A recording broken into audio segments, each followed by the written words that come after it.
that gets me though, because it's like the sole reason that she pulled out the win is because they made it so that 18 can absorb energy because she can do it in Xenoverse 2. Like, it's a move you can give her, and I think it's even like a universal move you can give anyone. Yeah, you can. So it's like, why are we counting that? They gave her an energy drain move from a game and see if she can do that for real. I look at it like this: it's 2017. Why are we still talking about Death Battle? Hey. Oh, I only watched it because I knew for a fact they were going to BS this somehow. Yeah. I said they're either going to BS it so that I said they're either going to BS it so that 18's winning and something stupid happens that causes her to lose, or they're going to BS it that one of them stomps through some ridiculous asshole.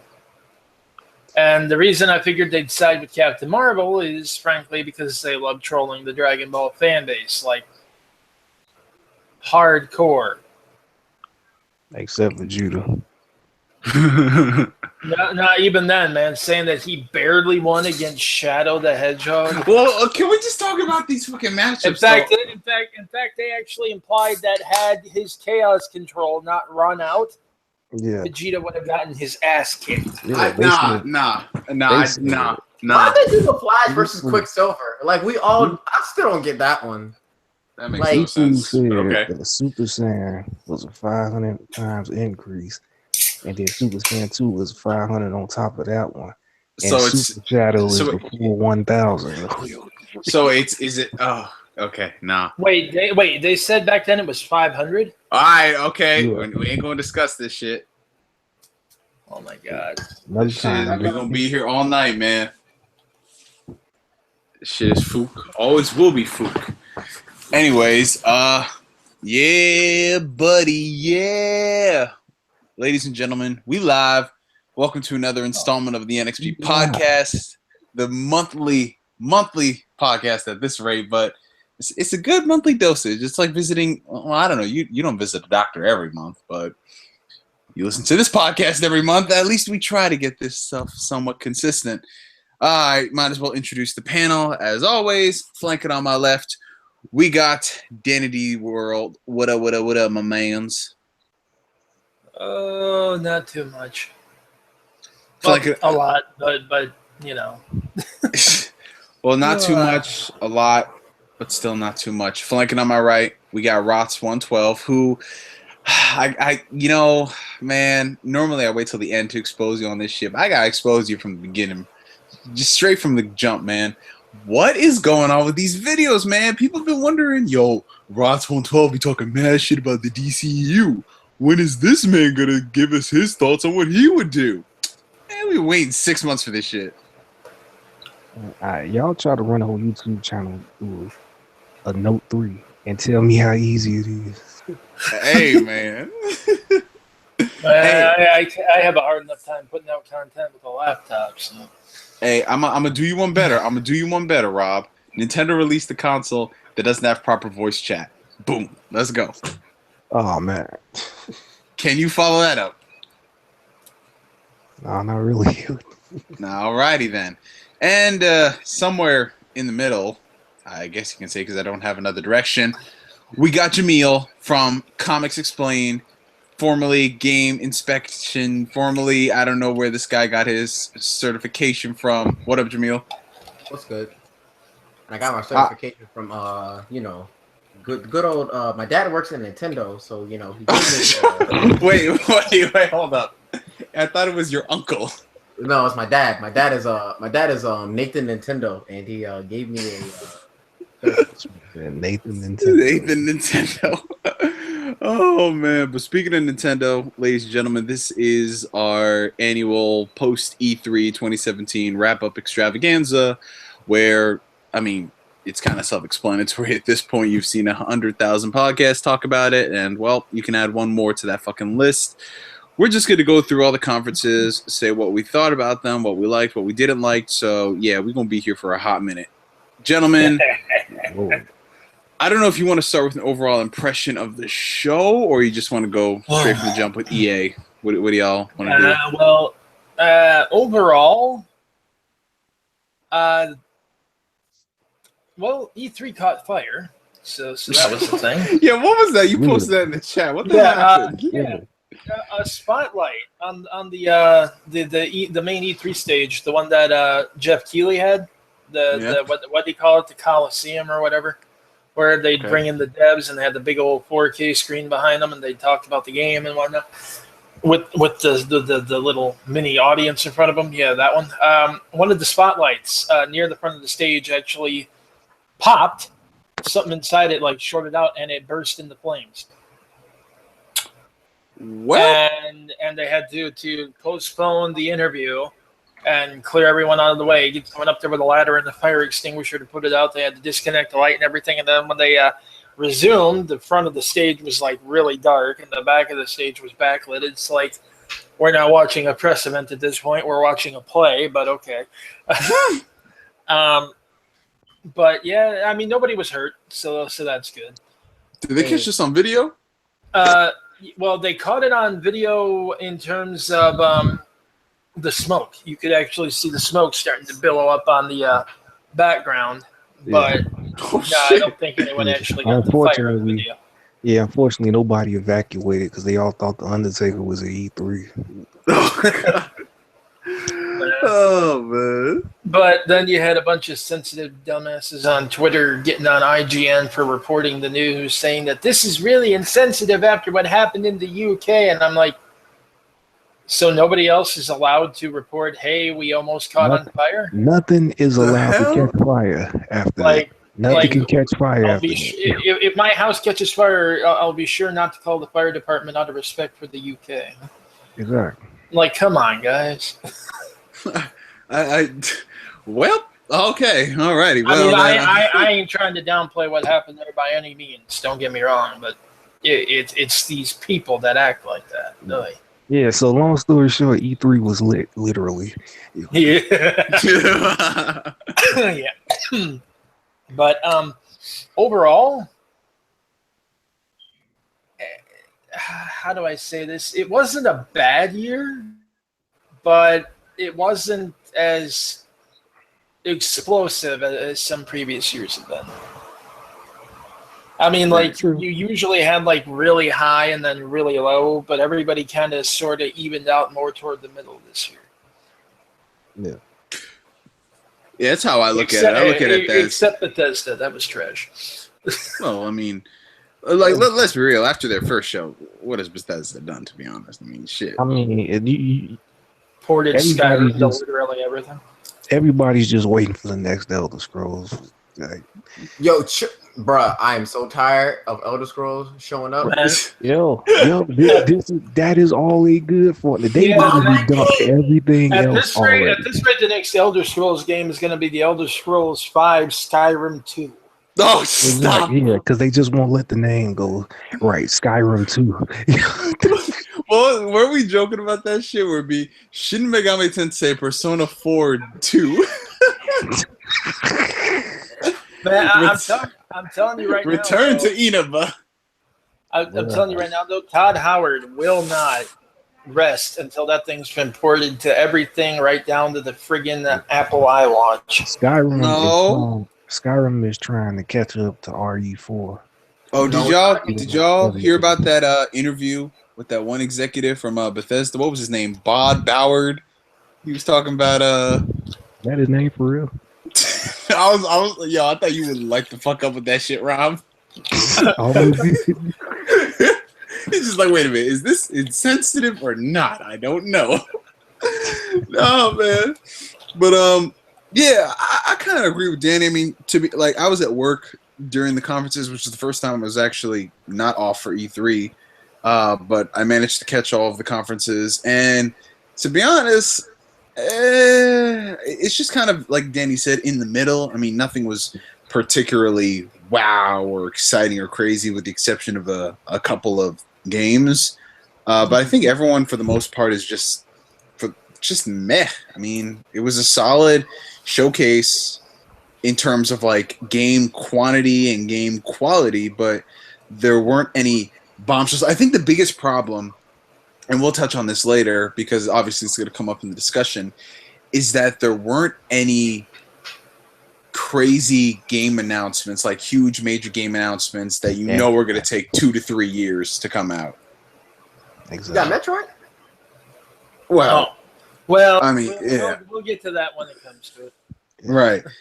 I'm just saying it'll take 2 to 3 years to come out. That's all I'm saying. Yeah. Well, I mean, Yeah. but we're used to like every platform developer at every conference having one of those things, but with the exception of like Metroid and Pokemon, I mean, that was pretty much it. Yeah. Because everything else that got it, even the stuff that got announced, had a confirmed date for like next year, which is very rare. You don't normally see them announce a game and say it's definitely coming out next year. So that was weird. You know, it just, since you speaking, it just dawned on me how lit next year gonna be. Yo, that's true because they're getting all this shit out of the way from this year for the stuff coming out next year. So next year's got to be all the new shit. Like, they can't be rehashing shit no more, but we'll cover that shit. Yeah, We're getting a little. Gotta be announcements, man. We're getting a little caught up in the general here. Time to get a little more specific, I think. True. All right, so we might as well just start from the very top. With I didn't even bother watching this. Danny, you took the L for everybody. EA. I watched it too, man. Yeah, give him credit. He suffered through that beginning. Oh, guys. I mean, well, see, they said tune in at a certain time, watch Battlefront, right? Even if you tuned in at the time they said to watch Battlefront, you would have had to sit through about 15, 20 minutes of extra stuff because they were late. And the reason they were late. Wait, what? The reason they were late, too, it's like, I could understand you doing this at Gamescom, okay? Because that's a European show, and what you're doing here is really big in Europe. But you're in the U.S., this is a U.S. show, and while the world is watching, you should probably focus a little bit more on the U.S.-oriented stuff. So the first thing they tried out is, first of all, they had the New England Patriots drum line all wearing Tom Brady jerseys. It's like, what? Well, about 90% of your audience now hates you. But I didn't even know this happened. What the hell? Well, it's because Brady's the cover athlete for Madden 18, which, hey, Madden curse goes to him. I think he's going to break it. Nah, nobody breaks it. Bro, I'm telling you. They were putting on athletes who retired and bad stuff started happening to them. Come on. Nah, Brady is going to be the first person to break that fucking curse. Nah, not without cheating again. Keep going. But that they spent like a whole 3 minutes or so on that when they did the drumline thing, which was kind of cool, I'll admit, because they played a pretty snazzy tune there. But then they cut to the Madden 18 trailer, and they focused on this new story mode that they're bringing,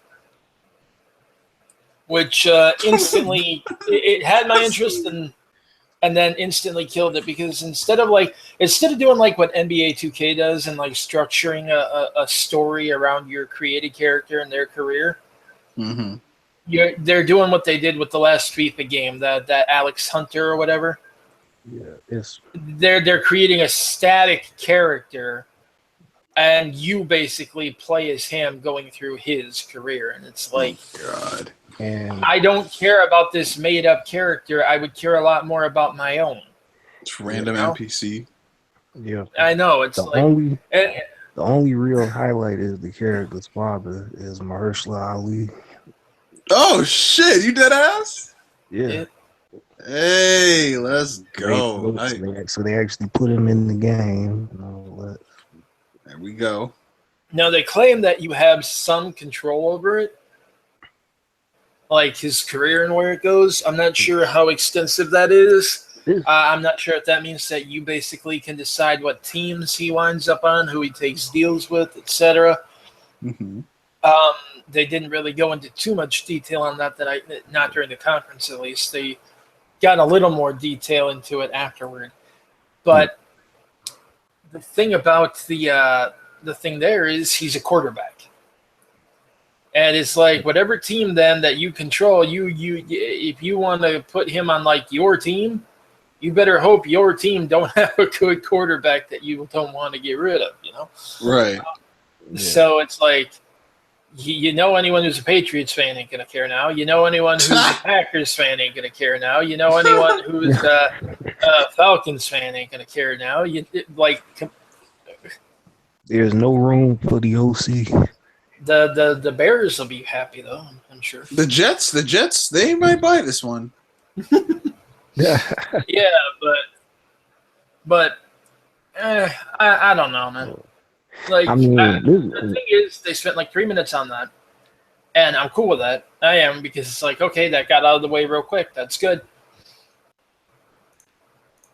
Then they went to NBA Live. That game is still coming out. What the hell? That needs to stay dead. They have like 3 different modes that you can put like your created superstar in. It's called the One, where there's a career mode, and then there's like a junior league mode where you can actually start there and develop them, I think. And then there's a street mode where you can go out there with him and earn street cred. And it's like, that's well and good, but it's goofy because you can still be in the NBA but still be in the street league at the same time. Mm-hmm. So it's like you. And I remember seeing in the trailer, you playing the street game with your actual other official NBA teammates, and I was like, why would you? Are you just trying to make this feel longer? Because that just sounds like they're just trying to extend the length of it. It's just kind of goofy. NBA Live needs to go. But what got the whole conference hung up, and this is what I mean, if it was a European audience, I'd get it, was FIFA. Oh, they spent like a good 20 minutes, I am not kidding, on FIFA. They always do. Like, and you know what? I could understand when they had the interviews with like Pele. You know, he was a legend in the sport and whatnot.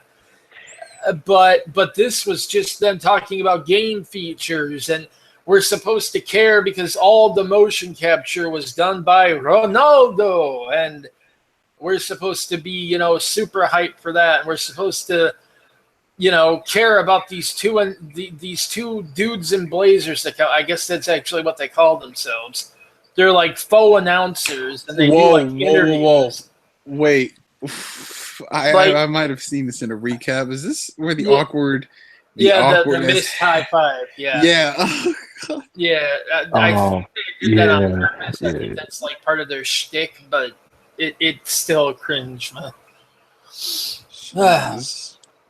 But yeah, a good 20 minutes on FIFA, the different everybody. They even, oh my God, this is the thing that gets me. They humiliated like actual FIFA announcers, actual professional players by going around holding a microphone, holding a microphone on their face, asking them what they think of, you know, Alex Hunter and the rumors about him being traded. And it's like EA, that this guy doesn't exist.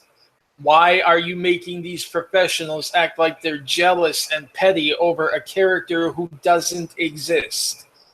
That has got to be embarrassing for them. But no, they did it, and it's like you work your way up to being a respected announcer in that league, and you have to pretend like you're super impressed and shocked that anyone would trade this impossibly good fictional character. Like, but once you get through that, things kind of picked up again. They had that A Way Out from the developer of Brothers. Which was also pretty fun. Yeah. It looks like a game that might be a little bit shorter, but like have multiple paths you can take. I don't want to say it's like super short, but you know, like not your typical AAA full size thing. But it's designed entirely around co-op. I think you actually have to play it in co-op, which means that sounds about right, I guess. Which means, you know, you gotta hope you can trust whoever you're playing with. Was this the game that required split screen or something? Yeah, it's only couch co-op. Yeah. Yeah, and it was the Prison Break looking 70s exploitation film thing. Yeah. Intriguing. It looked good, but you know somebody, it's like it kind of limits its audience right there. True. Well, I mean, Nintendo fans will probably get a kick out of it. That's what they like. Yeah, I'm not sure it's coming to the Switch, but it might. Which one? A Way Out. Oh.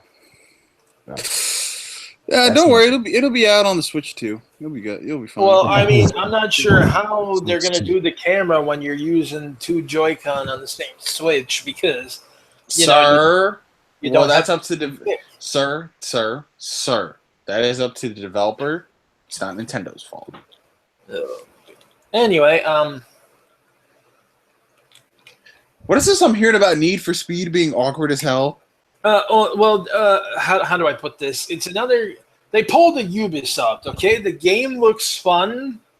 It really does. But the dialogue and the script and everything, I sincerely hope was only recorded for that, and it's not like actual in-game dialogue that will be in the game proper. Oh, you mean like Ghost Recon Wildlands? Yo, kinda. Only sadly, it sounded more official, which is why I'm kind of scared.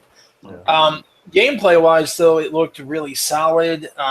The driving and everything reminded me a lot of Burnout Paradise, oddly enough, especially with like the takedowns. Oh, so what is it? Is it just a standard Need for Speed racing game, or is it like? No, it's like Fast an and adventure Furious. type.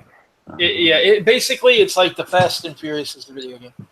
Oh, Heist, crazy chases. What about like at one point in the game, you got to drive this chick up to this semi that's hauling this experimental car, and she hops up in there and she has to climb up into it. Like the thing's about to explode. I don't even remember how it's about to explode. I think somebody shot it and it was like leaking gas or something. But she, or it was like about to explode or flip, one or the other. But anyway, she barely gets in there, and then like in 2 seconds, boom, that car is like ramping right out of the back of that thing, like right in time. And then you got to drive back, and you got to try to get picked up by this helicopter. Or it looked like. Huh. So it looks kind of familiar to Forza Horizon. Yeah, kind of. It's interesting, but like I have concerns. Yeah. But Battlefield 1 is like getting an expansion with night maps and everything, and that's kind of cool. Battlefront 2, though, was like the main attraction there. Yeah. They brought out the actress who's playing the lead in the campaign to host the thing. They actually had her in a dress that not only actually matched her character's uniform, but well, to be perfectly blunt, it showed some leg, especially with the angle they like using. Yeah. What's this chick's name? I can never pronounce it. Her name is Janina Gavankar. There we go. Janina Gavankar. Oh, here, found it. Janina Gavankar. Ooh, she's pretty. Holy shit. Oh, yeah, she is a pretty lady. And she started talking about the... I was surprised EA did that, though, what with, BioWare and all. But, damn. But, yeah, she came out accompanied by a full Stormtrooper detachment and everything, was talking about features in the game, talked a bit more about the multiplayer. They brought in John Boyega with a video message to announce that Finn was going to be a playable hero along with Captain Phasma in the first content. Yep. Captain Phasma. In the first... Hey, be nice. In the first post-launch content for the game, I see that dress. which he then said was going to be free. Yeah. And afterwards, she clarified that yes, all the post-launch content for Battlefront 2 is going to be completely free, so nobody is separated by a paywall. Yeah. So they're making up for the fact that the first game wasn't a game at all. Then. Well, they're making up for the fact that every single new mode and map and everything was locked behind DLC, which you had to buy. Yep. But Finn what is happened, Rob? What Battlefront happened, 2, Rob? he's bringing his sweat. Oh God, the sweat. Bringing his sweat to Battlefront 2. Yo, that shit has me. That should be killing me. Why is that man always so damn shiny when you see him? Dude, even in fucking the last Jedi trailer, he looks shiny. Shiny, Joe, like, boy. Is he a playable character from NBA Live? Who knows?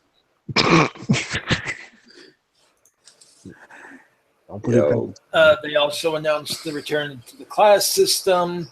The tokens and the vehicle pickups and everything, they were gone. They were replaced with battle points, and they kind of explained those during the live gameplay, how they work. You get them, obviously, for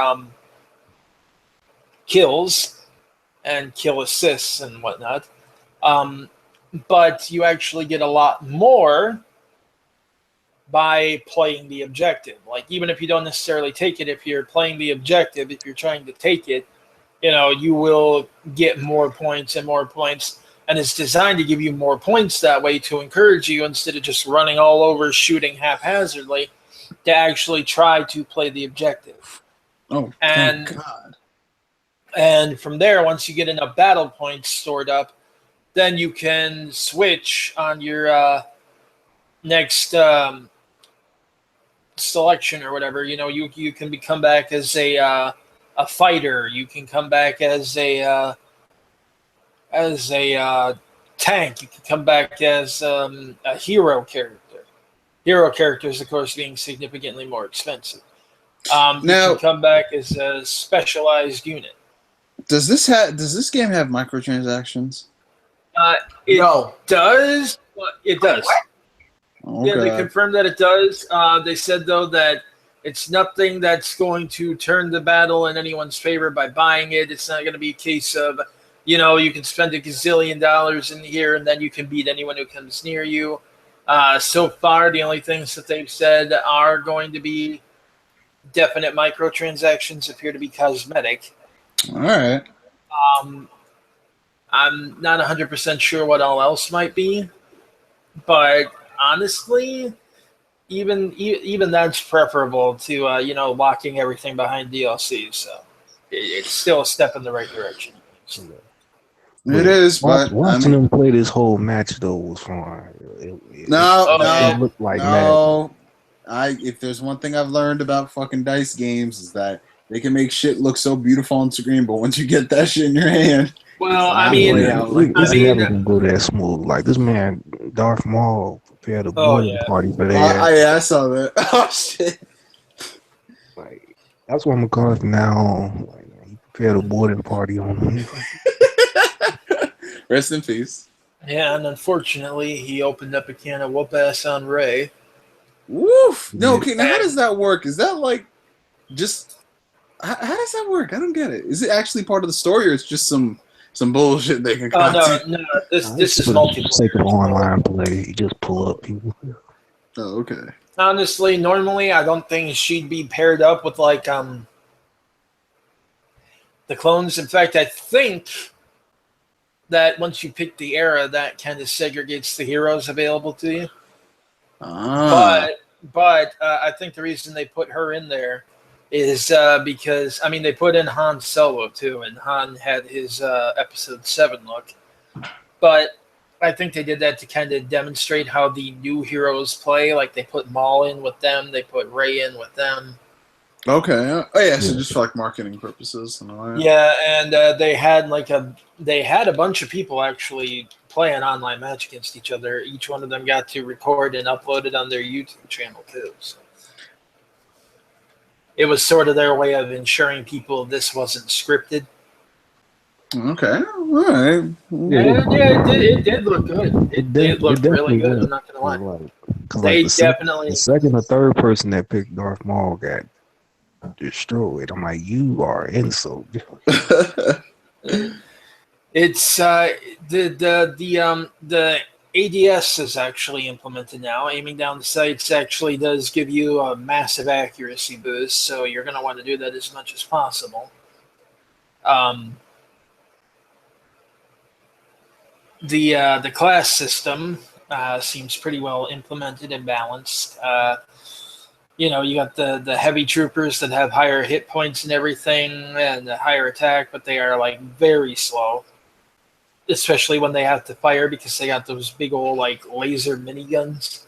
Mm-hmm. So they move slow, and especially when they put up their shield, it's like they can tank damage, but God, does it hurt your movement. All right. The specialist class has like really low health but really high attack. They're like the sniper class. The officers are, that I don't think they have as high attack or anything, but they can like issue, special orders, use special Like support skills. Class. And then you have they can increase your stats. Then you have the okay. assault troops, and those are like your typical running gun, assault troops. So. And each army has like a specialized unit they can deploy to. Like for the droids, I believe it was the I can never remember what they're called. But you remember in Attack of the Clones, those droids that were like the big silver guys that had those heavy arm cannons? Yeah. Yeah, those things. So that was actually the gameplay looked really good. The DLC model is good. It looks really good, and especially as involved as Lucasfilm was. And Christy Golden, she's writing the prequel novel to that, and she was heavily involved in consulting them on the story, making sure everything lines up because it's a canon story. And to really tie things together, the actress playing the lead is actually going to be doing the reading for the audiobook version of the Inferno Squad novel. Hey, continuity and shit. Yep. All right. So they are treating this seriously, like an actual Star Wars entry now. Somebody hit EA with the act right stick, right? Yeah, for real, man. Well, And then we got teased for Anthem, which leads into Microsoft's content. Yeah. Well, I mean, overall, Battlefront seems What to up, be the Jamil highlight. was trying to say something. Oh. Yeah, Jamil. Oh, this guy's on mute. Did he die? Nah, he's on mute. I think his girlfriend called or something. Sorry. No. Was it your girlfriend? No, I was eating pizza and it was like mad good. It was getting intense, wasn't it? So he had to mute himself. Yeah, he started making sounds. Yo, what kind of pizza was it? Real talk? Just regular cheese. So was it plain? Wait, hold up. How Is that many a cheeses season are joke? on there? Is that a was season it- joke, Chris? Was Why it would you? original? I like cheese pizza. Was it? That's one of the three options. One of the only three options. What's Yeah. the other one? Pineapple? Ah! Boy, nah. Boy, if you don't, can we just have a moment of silence? The creator of Pineapple on Pizza passed away. Can we just have a moment of silence? Our heads. Jesus. All right. Anyways, let's not waste too much time on this. Let's jump straight into Microsoft's, which I know we're gonna spend quite a bit of good amount. Straight to sleep. Next topic. I sleep. Wait.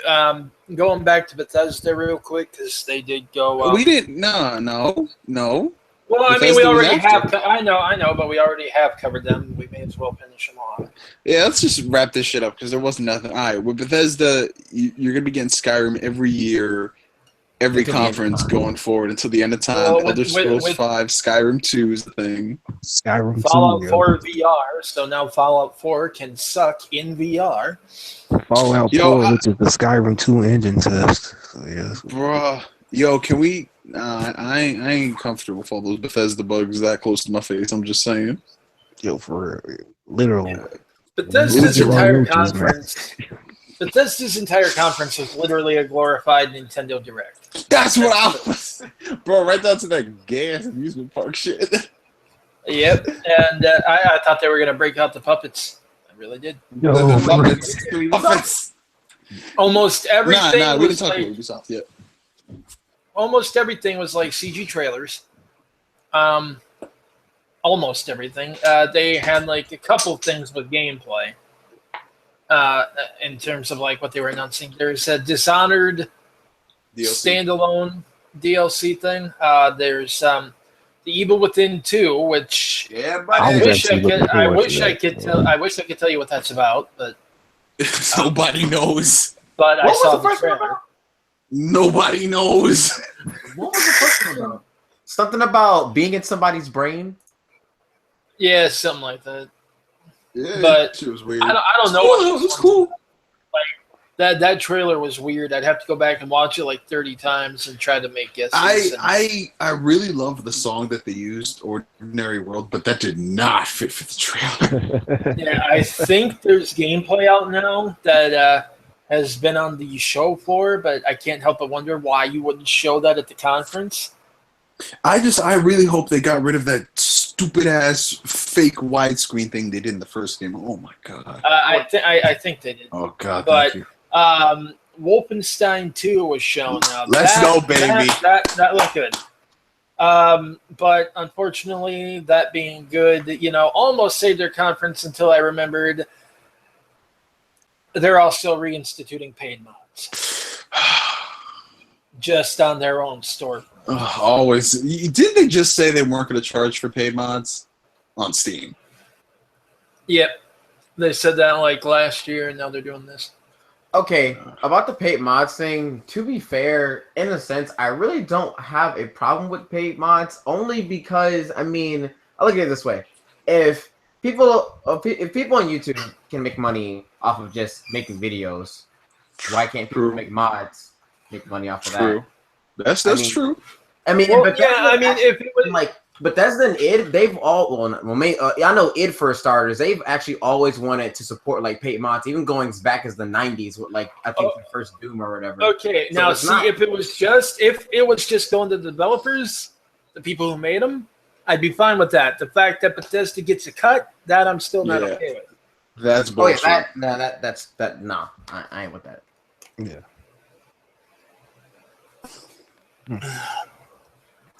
But that's about it for Bethesda. It was a massive ocean of failure. Yeah, but it brings. They could have just stuck that. Hold on, Rob. Rob, what happened? Yeah. No, I was about to say it brings into question, like, do they really need a conference every year? Yo, can we just talk about the fact that people lined up for this? They lined up to sit down and watch a video. Can we talk about that? Yo, I know. I don't It's get. like, See, this is the thing. I was truly puzzled by Bethesda's conference because I'm like, what are they going to show? Literally everything they're known for came out already. Yeah. Like, you're not making Skyrim 2 yet. Fallout 4 is out. Dishonored is out. Doom's out. The world. What I was either it was going to be a glorious conference or it was just going to be black because there's nothing else. Yeah. Everything is out, man. I'm just a little surprised that about the only new thing we got gameplay for was Wolfenstein. Not that I'm complaining, but it's like that was the best thing about their conference, and it's not even the whole conference. Well, yeah, it's like it's not even their in-house team. It's Machine Games. Have y'all noticed their best stuff that isn't? It's established. It's not them. Yeah, their best stuff that isn't like a legacy franchise like Doom or Elder Scrolls and shit. That's not even their shit. Well, actually, because Doom isn't even theirs. Yeah, Doom's done by id. Machine does Wolfenstein. Oh, that's right. Bethesda owns id though, right? Yeah, Bethesda owns I think id and Machine. So. Do they own Tango? Who? Tango Gameworks, the guys who do Evil Within. I think they do. I know Shinji Mikami is close with them. I don't know if he owns them. Is he doing the second game? Yeah, he's directing the second game. All right, good. All right. It's on a decent path, at least. But, maybe I can understand this one. Yeah, Shinji Mikami is like one of the few people left in the Japanese industry who still hasn't succumbed to the fucking Inafune. He directed Vanquish, and that man is really good. Damn, you did Vanquish? Yeah, you guys know that? Bro. Nah. Yeah, All I played Vanquish was the fucking demo, so fuck out of here. Dude, yeah, Mikami did Vanquish. Like he's done some good. He's done some good. No. I'm just surprised, like because bro, KG Inafune exposed. Ono's looking kind of shaky. He's looking kind of shaky right now. Can we kind of just talk about the fact that Kichi Inafune literally ruined Capcom? Yeah. Like, no joke. It is entirely his fault. Well, I wouldn't go that far. No, it is. I mean, it's more people than him, bro. No, well, yeah, but I mean, his ideas are the ones that. Okay, I'm gonna link you guys the video when this is done. I know the video. You are going to be shocked to learn what all he did. DMC, Ninja Theory's DMC, him. Yeah. That was him. That was his idea. So he made me go off on the wrong people. For like no. I mean, they still had that attitude. They still wanted to do that. He's just the one who encouraged it and let him. Yeah. Nah. Oh, he started his own studio, Tango Gameworks. Oh, so it was acquired by ZeniMax, who owns Bethesda. So, yeah. Cool. Wow, that's interesting. Anyway, all right, moving away from. Did Square Enix even have a conference? I thought they had their like 3 all days they did of was whatever. Show Kingdom Hearts 3, and all they should do was show Kingdom Hearts 3 at a concert, and they fucked off. But they told you wait. But they did show. They showed on the E3 floor, but they showed more gameplay of Dissidia NT. Yeah, buddy. Yo, that Dissidia. Yo, why does Dissidia have 3v3 with an assist, but Marvel doesn't? No. Y'all understand how everybody picking up the 3v3 crown? Yeah. All right. Anyways, Bethesda over and done with. We might as well just get the short-ass conferences out of the way first, with the exception of Nintendo. Ubisoft, to be honest, I mean, I don't want to spend too much time on it. All I will say is I thought this is one of their better shows, especially compared to last year's show. Oh, my God. Oh, I know. That was horrible. Yeah. That was the worst. Bro, I thought it couldn't get worse than Jason Derulo dancing on stage, but they fucking found a way. Man, I will say that Ubisoft was smart to get rid of Aisha. Yes. More annoying girlwood jokes. No more like random cuss words. We blew your fucking mind. Oh no, we still got that. We still got that. Not as cringy, but we still got it. Hold on. But all right. This is so weird. Ubisoft, I can't hear y'all anymore. I think Ubisoft came after me. Oh no! Hold up. You can't hear him? Can't. Yeah, y'all keep talking. I'm gonna fix this shit. He can hear us. So I actually just found something out, and it actually kind of makes sense about this. Is like kind of remember how Platinum said they were supposed to be working on a new IP, but we didn't see it. Well, like 90% of the rumors we ain't see at E3. Yeah, we see like a whole bunch of stuff. Someone but like just said Aisha was iconic. Actually put together something. A lot of Platinum's best games were actually developed by people that don't work at Platinum anymore, and they're generally their most inventive games. The only person that's left that's like somewhat really good is Kamiya, and I want to say Hashimoto, the guy that did I'm good now. Because like Mikami left. He did. Wait, we're still on this. I thought we were talking about Ubisoft. What happened? Oh. No, he was talking about Platinum. Yeah. I don't know how we got there, but. I was just saying, a lot of the best people at Platinum left. That would explain why. Conferences we've talked about EA, Bethesda, and now we're just gonna do a quick wrap up on Ubisoft before we get into the big three. Ubisoft was nothing but cringe at first. No, that's disingenuous. Nah. The rabbits. Why? Why would I know that's your big thing because you're crossing over with Mario, but Why the Rabbids? Why did they cross over Mario with Rayman? Because that would make too much they sense. didn't. They crossed Mario with the rabbits because Rayman doesn't exist anymore. Dude, that's true. Could you imagine a Mario game in like the style of a Rayman game? Dude. Yo. It's too much like right though. You actually telling them to have a good idea. But no, instead we get this game where Mario is being, followed by a couple of ADD-riddled rabbids who are dressed like his friends, who are being led by a Roomba across the countryside for some reason. Until they get to this arena where a battle starts, and then suddenly we are watered down XCOM. Baby's first XCOM, sir. No, it is like really oversimplified, dumbed down XCOM. That is straight up XCOM. It's funny too because when Shigeru Miyamoto walked in there, I said, "I wonder who he's going to rip off this time," and lo and behold, Rex is an XCOM. But oh my god, maybe we'll get lucky and he'll kill the rabbits like he killed Star Fox. But no. Please, the wound is still open. Man, how do you think I feel? Dude, I am not kidding when I said that one game, when they announced it and showed it, was almost enough. In fact, it was enough to make me seriously consider buying a Wii U just for that game. Do not doubt my Star Fox love. That is I'm not. 50% of why I will never forget that, man. The other 50% being he's a complete a-hole. But what? How dare you, sir? Well, I mean, did you see the way he treated Rare? Did you see how much he aged in the past 5 years? Good God. That man looks like a damn Titan. Oh, God. With the smile? Oh, shit. Oh, shit, Rob. Wrong for that, yo. Dude's a 5 foot Titan, yo. So that, I mean, Rabbids, My boy Dre.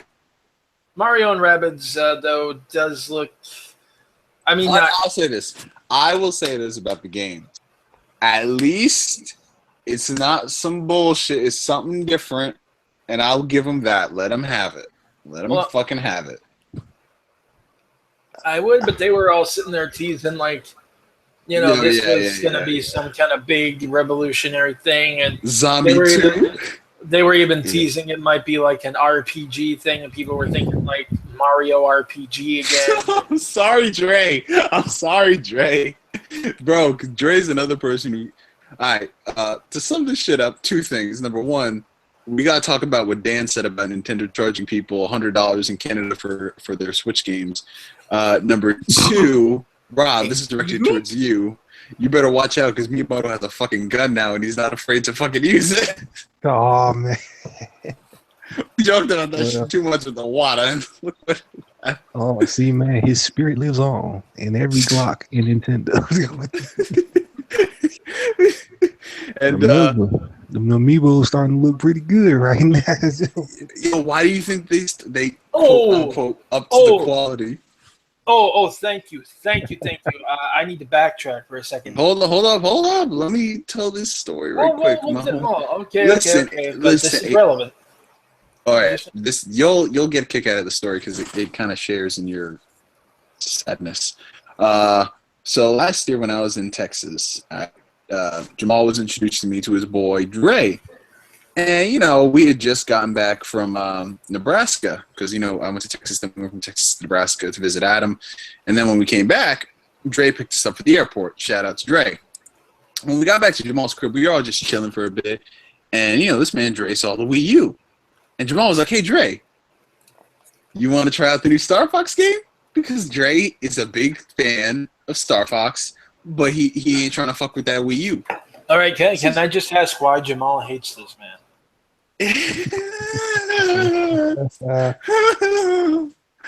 We get to that right now.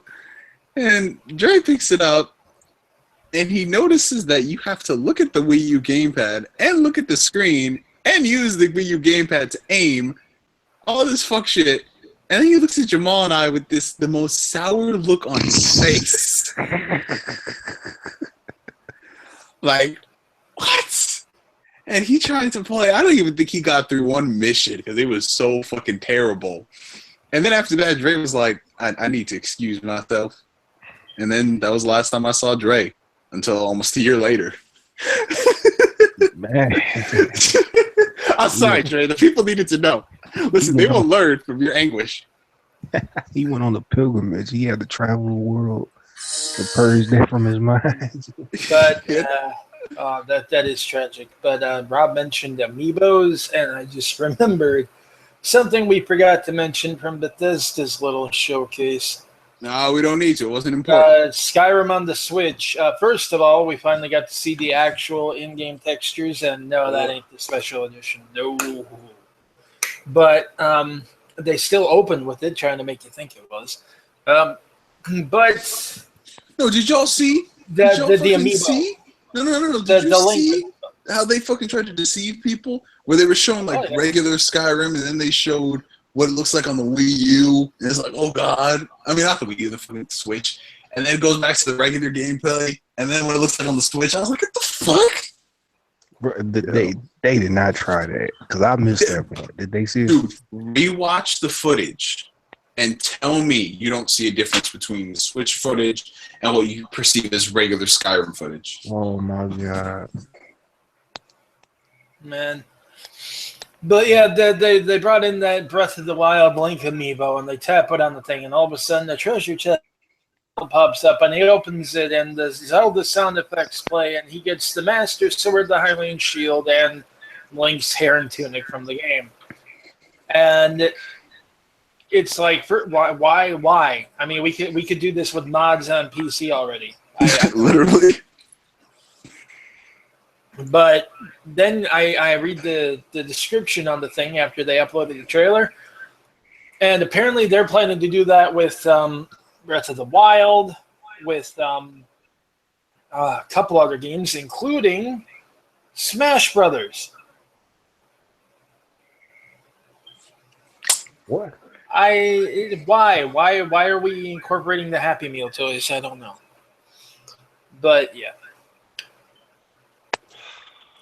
I can't wait to see how they stick them in Rabbids. That'll be great. Yes. The definitive version of all your favorite characters as a shrieking white rabbit on meth. I'm telling you, that's what it's all about, man. Well, I thought we were talking about Ubisoft. We were talking about Ubisoft until Beyond Good and Evil 2. Yeah, that was about the only big surprise they had, and that Pirates game looked lit. Yeah, well, I wouldn't call that a big surprise though. That was a new IP, and that was a surprise new IP. But I'm glad they finally listened and actually. Real quick, isn't that ship only? Aren't you? Yeah, it's like almost entirely naval. I'm not sure if you can get off the ships or not. I kind of think maybe not. But well, we on the right path. Yeah, but I mean, I did say back when Assassin's Creed 3 and 4 were out that it felt like they really wanted to make a pirate game, and they had the makings of a good pirate game. Especially with 4, it really felt like they were making a pirate game, and then at the last second chickened out and made it an Assassin's Creed game.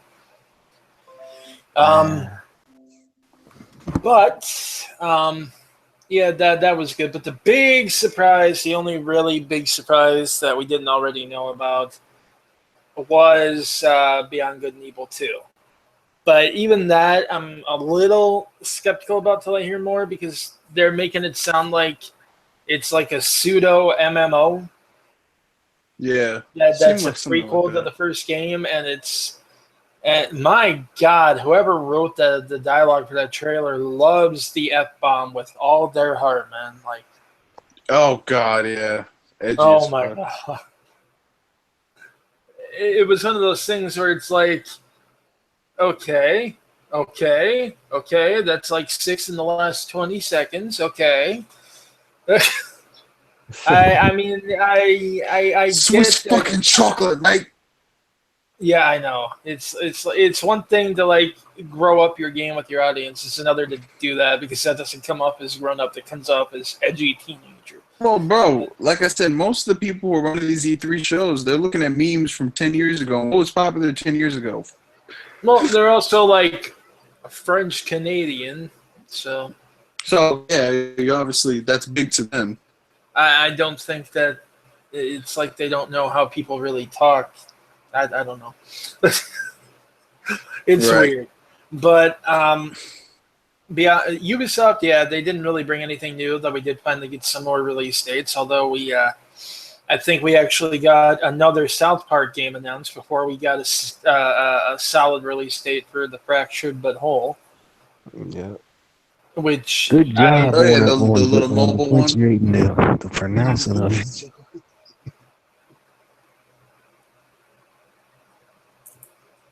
What? I seen a lot of people fall for that, and when you say the name too fast together, it comes off. But good job on not falling for that. Yeah, the fractured butthole. Well, damn. But yeah, that was about it for Ubisoft. PC Gaming Conference. Hold up. Literally. So y'all not gonna say anything about Assassin's Creed? It exists. It exists. It looks kind of cool, but the icons are really putting me off. Because I know those icons and they are from other games. Nah, to be honest, I think the only thing that really impressed me about it was the size of that map, though. Man. The size of the map, and there being no mini map, there's a compass, so it forces you to like travel. Yeah, I know the scale is impressive. It really is. Nah, man, I don't trust that shit. And it does seem like they're kind of regressing what they're capable of, but since it is called Origins and it's a way in the past prequel, that makes sense. And I think it's actually a much needed change in how the game is played. Assassin's Creed with aimbot bow and arrow. Oh, man, I don't know about that. That's one thing I didn't like too. The there's a loot system in this thing now. Yeah, that I don't know what exactly they trying to do when it comes to that aspect. I don't know.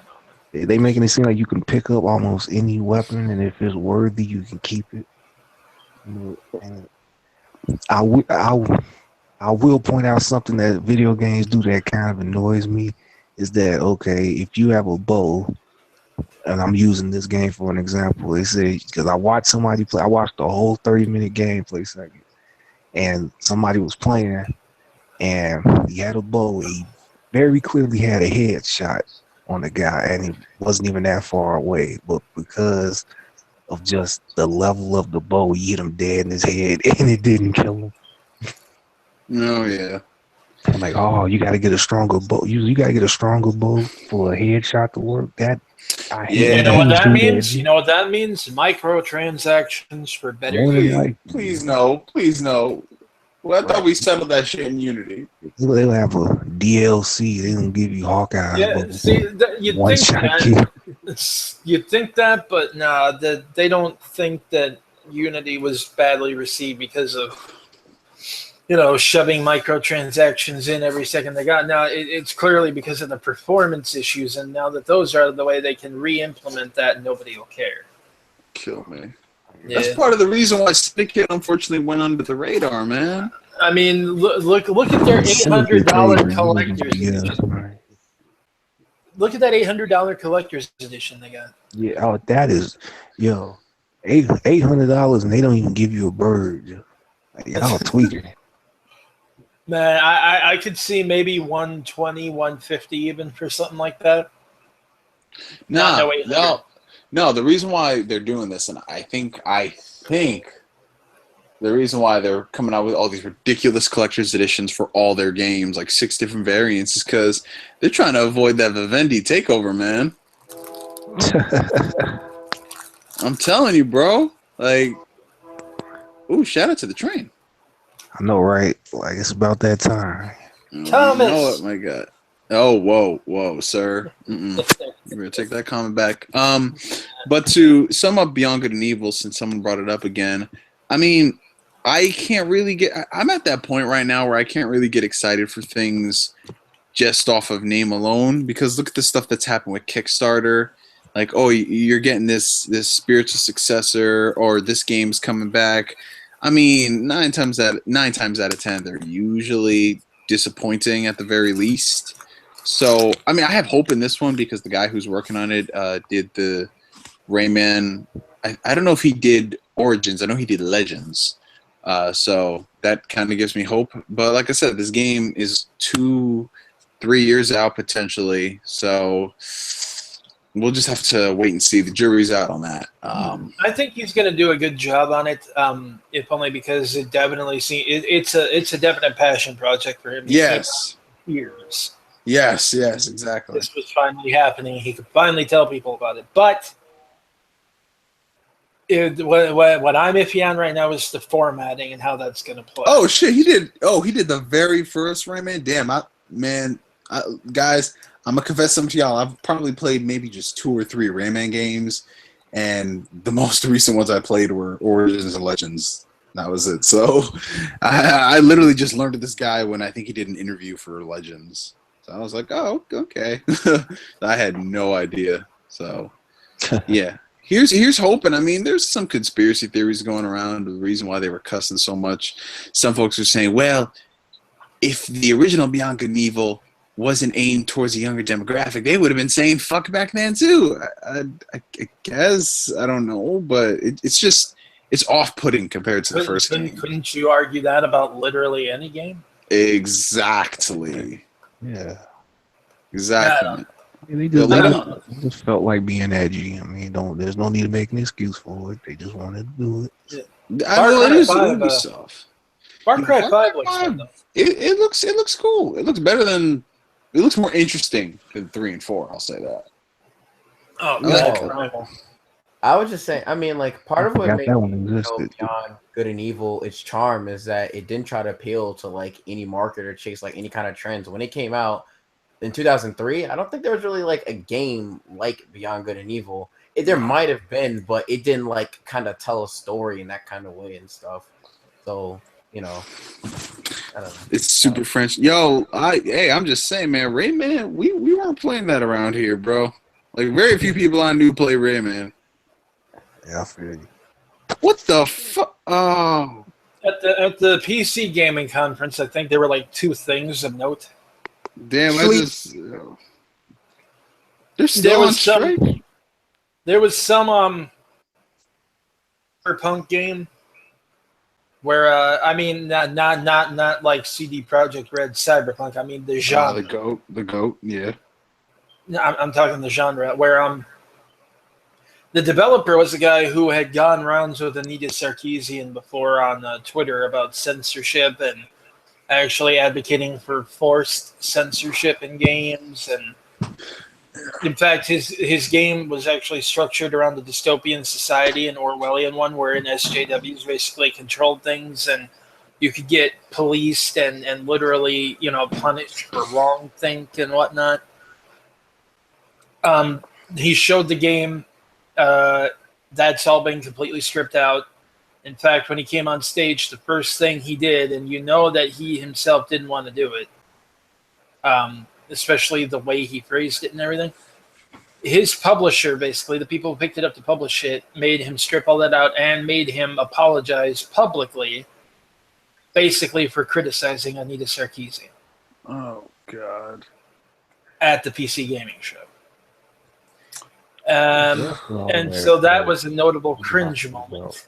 God. And about the only other thing I could think of that was announced during the PC game show that was of note, although you'll have to forgive me, I purposely don't watch that because I can't yet. That shit is always whack, to be honest.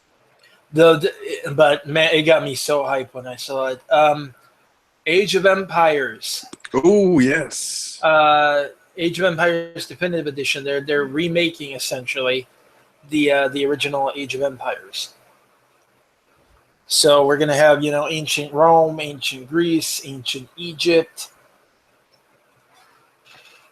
That is going to be good.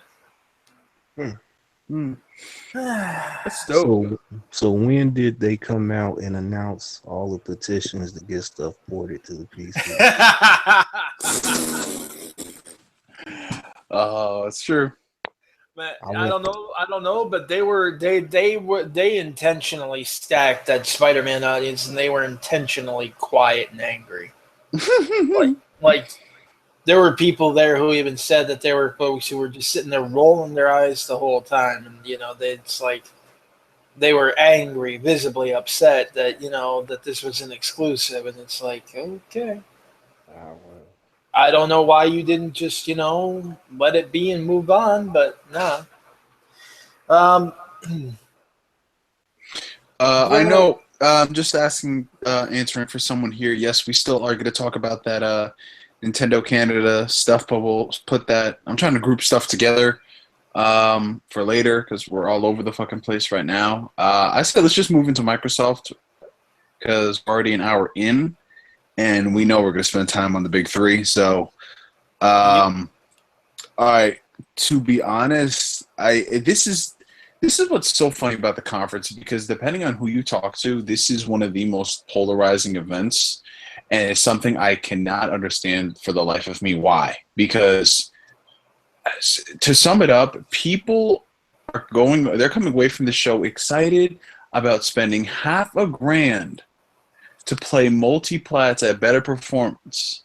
Like this, they didn't announce any new games, no new exclusives for Xbox. They came out with this new hardware, and I mean, we're not going to spend the time and say, "Oh, well, it's not true 4K." This because I mean, it's bullshit. I don't want to. To be honest, I don't want to get into the tech talk and Microsoft lied and all this shit. Come on, it's redundant at this point. I know, but I do want to just point out the fact that they beat their chests about how this is going to be 4K native 60 on all first party. Uncompromised, and Crackdown 3 4K 30.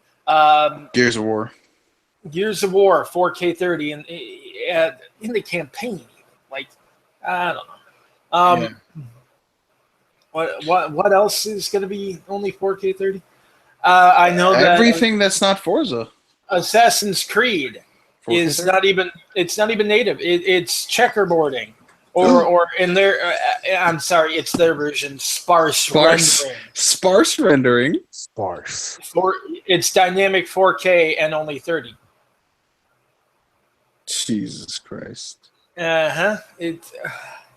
It's dynamic sparse rendering 4K and 30 frames per second. Like, I mean, they were going on and on about how this was a game changer, and it's really only a marginally, so far in results, marginally more beefy version of the Pro. And the reason is that stupid CPU. It's like you could put all the GPU in there you want, you could put all the RAM in there you want, but if that CPU is still your bottleneck, you can only do so much with it. Isn't it just 2 Jaguars? It's not even 2 Jaguars. It's 1 Jaguar overclocked to like the absolute maximum. It's overclocked? I thought. Oh, it's overclocked. Okay. Yeah, it's overclocked. That's why they have to have that liquid cooling chamber. I was gonna say because I thought it was clocked at like a low like 1.8 or some nonsense. I can't remember. Nah, it's like it's pumped up to the maximum that thing can safely put out. And they had to cram it all into that tiny box. It's why they got the liquid cooling system in there. Yep. And they're still selling it at $500 and taking a loss. So this is a big gamble on their part. This really does feel like Microsoft's Dreamcast here. Like their last bet at staying in the console business. Yeah. And it really looks like they're already betting on it to fail too. So. It's like they've already screwed themselves this gen. I mean, the damage has been done without them trying. But enough of the tech talk. Let's get back to the games. What games? What are first party? Literally, the multiplats. I mean, don't get me wrong. The Dragon Ball game was hype, and Code Vein looked cool, and Anthem looked cool. Hold up. You are not just gonna pass over Dragon Ball Fighters like that. Like or Fighters. No, you're gonna give it its due time. No, we they will, won't. but we're talking right now about the fact that they brought literally nothing. That They was talk big new about, or exclusive. oh, we're gonna have a bunch of first party games at this E3, and like upcoming, and I didn't see anything. There's nothing. wordplay. They claimed that they were gonna. Okay, here's the thing. They announced.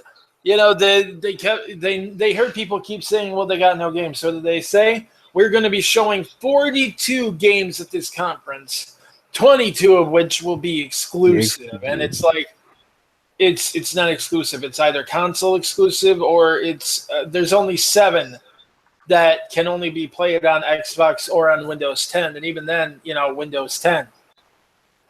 And very few of them are first party. In fact, only I think 3 of them are first party, and we already knew what they were, and that was Crackdown. What was the other one? Yeah. I was just saying Crackdown. Put me straight to sleep. Oh yeah, Crackdown. Crackdown got such a downgrade that I think they spent more money hiring Terry Crews to do that commercial than they did making that game. Saints Row 5. Oh God! Whoa! This has never been like the first one. The first one wasn't even that great. But It wasn't, bro. Let's be real. The only reason people bought that shit was for the Halo 3 beta. And we thought I mean, you'd think if they're gonna show gameplay, they'd show some of that destruction and multiplayer. And it's like, okay, we saw something explode on the bridge, and yeah, concrete went flying everywhere, and that's cool. But the way you're talking, I expect that bridge to collapse dynamically. And that didn't happen. Now, I'm not saying that won't happen. It's just you would think they would invest in putting shots like that in their trailer. Yeah, you would think so. And then you find out that the cloud destruction that was going to be in the single player and co-op too at first has officially been reduced to just the multiplayer.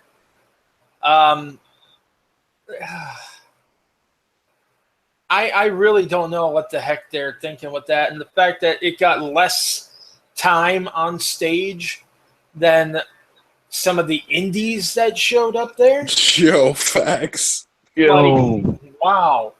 What are the other ones that they had that were first party? There was Crackdown. There was Forza, obviously. And that was the only one that kept to what they promised, 4K 60. And what's the third one? I'm not even sure if the third one's like actually first party or just first party published. State of Decay.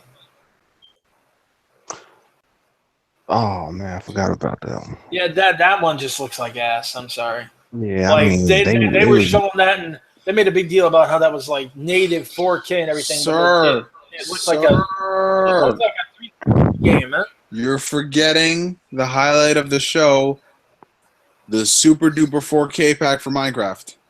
Oh my God! Yo, can we talk about? Can we talk about the fact that once again on PC like 6 years ago? Bro, can we talk about the fact that Microsoft legit keeps inventing new words to describe multiplayer? Launch exclusive. I was like, what is console launch exclusive? Console, yo. They are like 16, man. They up there. Alternative exclusives. Oh my God! What was it? Let's be real. They could release that 4K pack on like almost every system out there, and it would work. Release that shit on a calculator. Oh my God! There was one good announcement. You know who had a fit about that one though? Who? Like a laughing fit? Oh, Solid Rev, right? No, Total Biscuit. Oh shit! Yo, I have to watch that then. Just what we needed in Minecraft. God rays. Like he was so amused that this was a 4K pack for Minecraft of all things, and they were making such a big deal out of it. When this was all stuff you could like mod yourself. Bro, it's the secret sauce. I know it, but oh my God. The fact of the matter is, too, Phil Spencer went to Japan. Yep. He spent a week in Japan saying that, I'm playing all these games and they look so good and I can't wait to share them with you. I'm making deals for Xbox. I'm making deals for you guys. And then he comes back and says, and they're like, Phil, do we have that Japanese support? And he said, yes, we do. And E3 comes and he has the esteemed honor of debuting the trailers for 2 complete multiplats from Bamco. Yo, this nigga went to one place. Yo, he got off the trains like, where the fuck do I go? No, granted, they both look like good games. Oh, hell yeah. But and they did get the right to have Dragon Ball Fighters demoed, like on the show floor. Right. On the I don't Xbox watch so One. many matches, man. But it's like it's a complete multiplat, and everybody knows that. The illusion that might have been an Xbox. Well, see, a lot of people thought it was an Xbox exclusive because when it said Xbox console exclusive or whatever, it was for the next game that they showed after that, which wasn't Code Vein. I forget what came between. But people thought that the thing that played before the trailer was actually talking about the trailer you just saw. Yeah. So for like a whole 10 minutes, I think the internet thought that it was an Xbox exclusive. Even though but that didn't last. The articles came out like 3 days before, though. Oh, I know, but people thought that they money had exclusivity over here, and there were actually people cheering that idea. Yeah, you know what the funny thing is? The funny thing I find in this situation is, if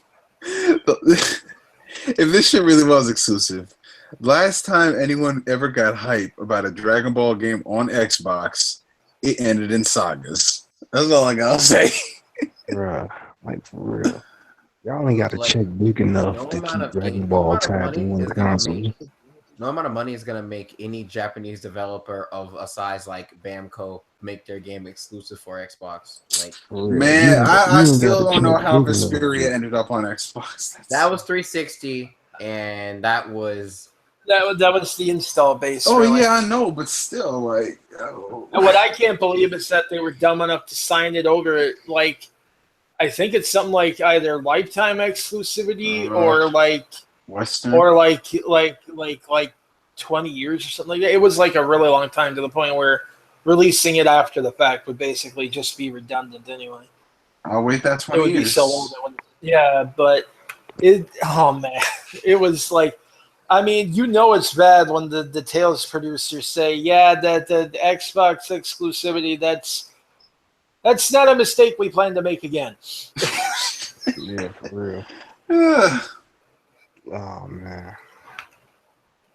But, we'll save DBZ Fighters or Dragon Ball Fighters for its own section. That game looks amazing. Oh, God, it looks so good. I need it. Yo, you get onto that Shaq meme? The second I saw Dragon Ball Z, I woke up. I was like, yo, bro, shit. Bro, that trailer was incredible. But again, we'll save that for later. Here's the thing. I went into that show with no expectations, right? I came out of that show. They were met. Jesus. Yo, I ain't gonna lie. They had a decent conference, in terms of variety of games shown and everything. Yes. The problem is, as a Microsoft conference, it was terrible because none of they were all almost all half their games open, not even console exclusive, multiplats. They're coming to either everything or at least the PS4. It might as well be a PC showcase at that point. I know. Well, I've been advocating for years.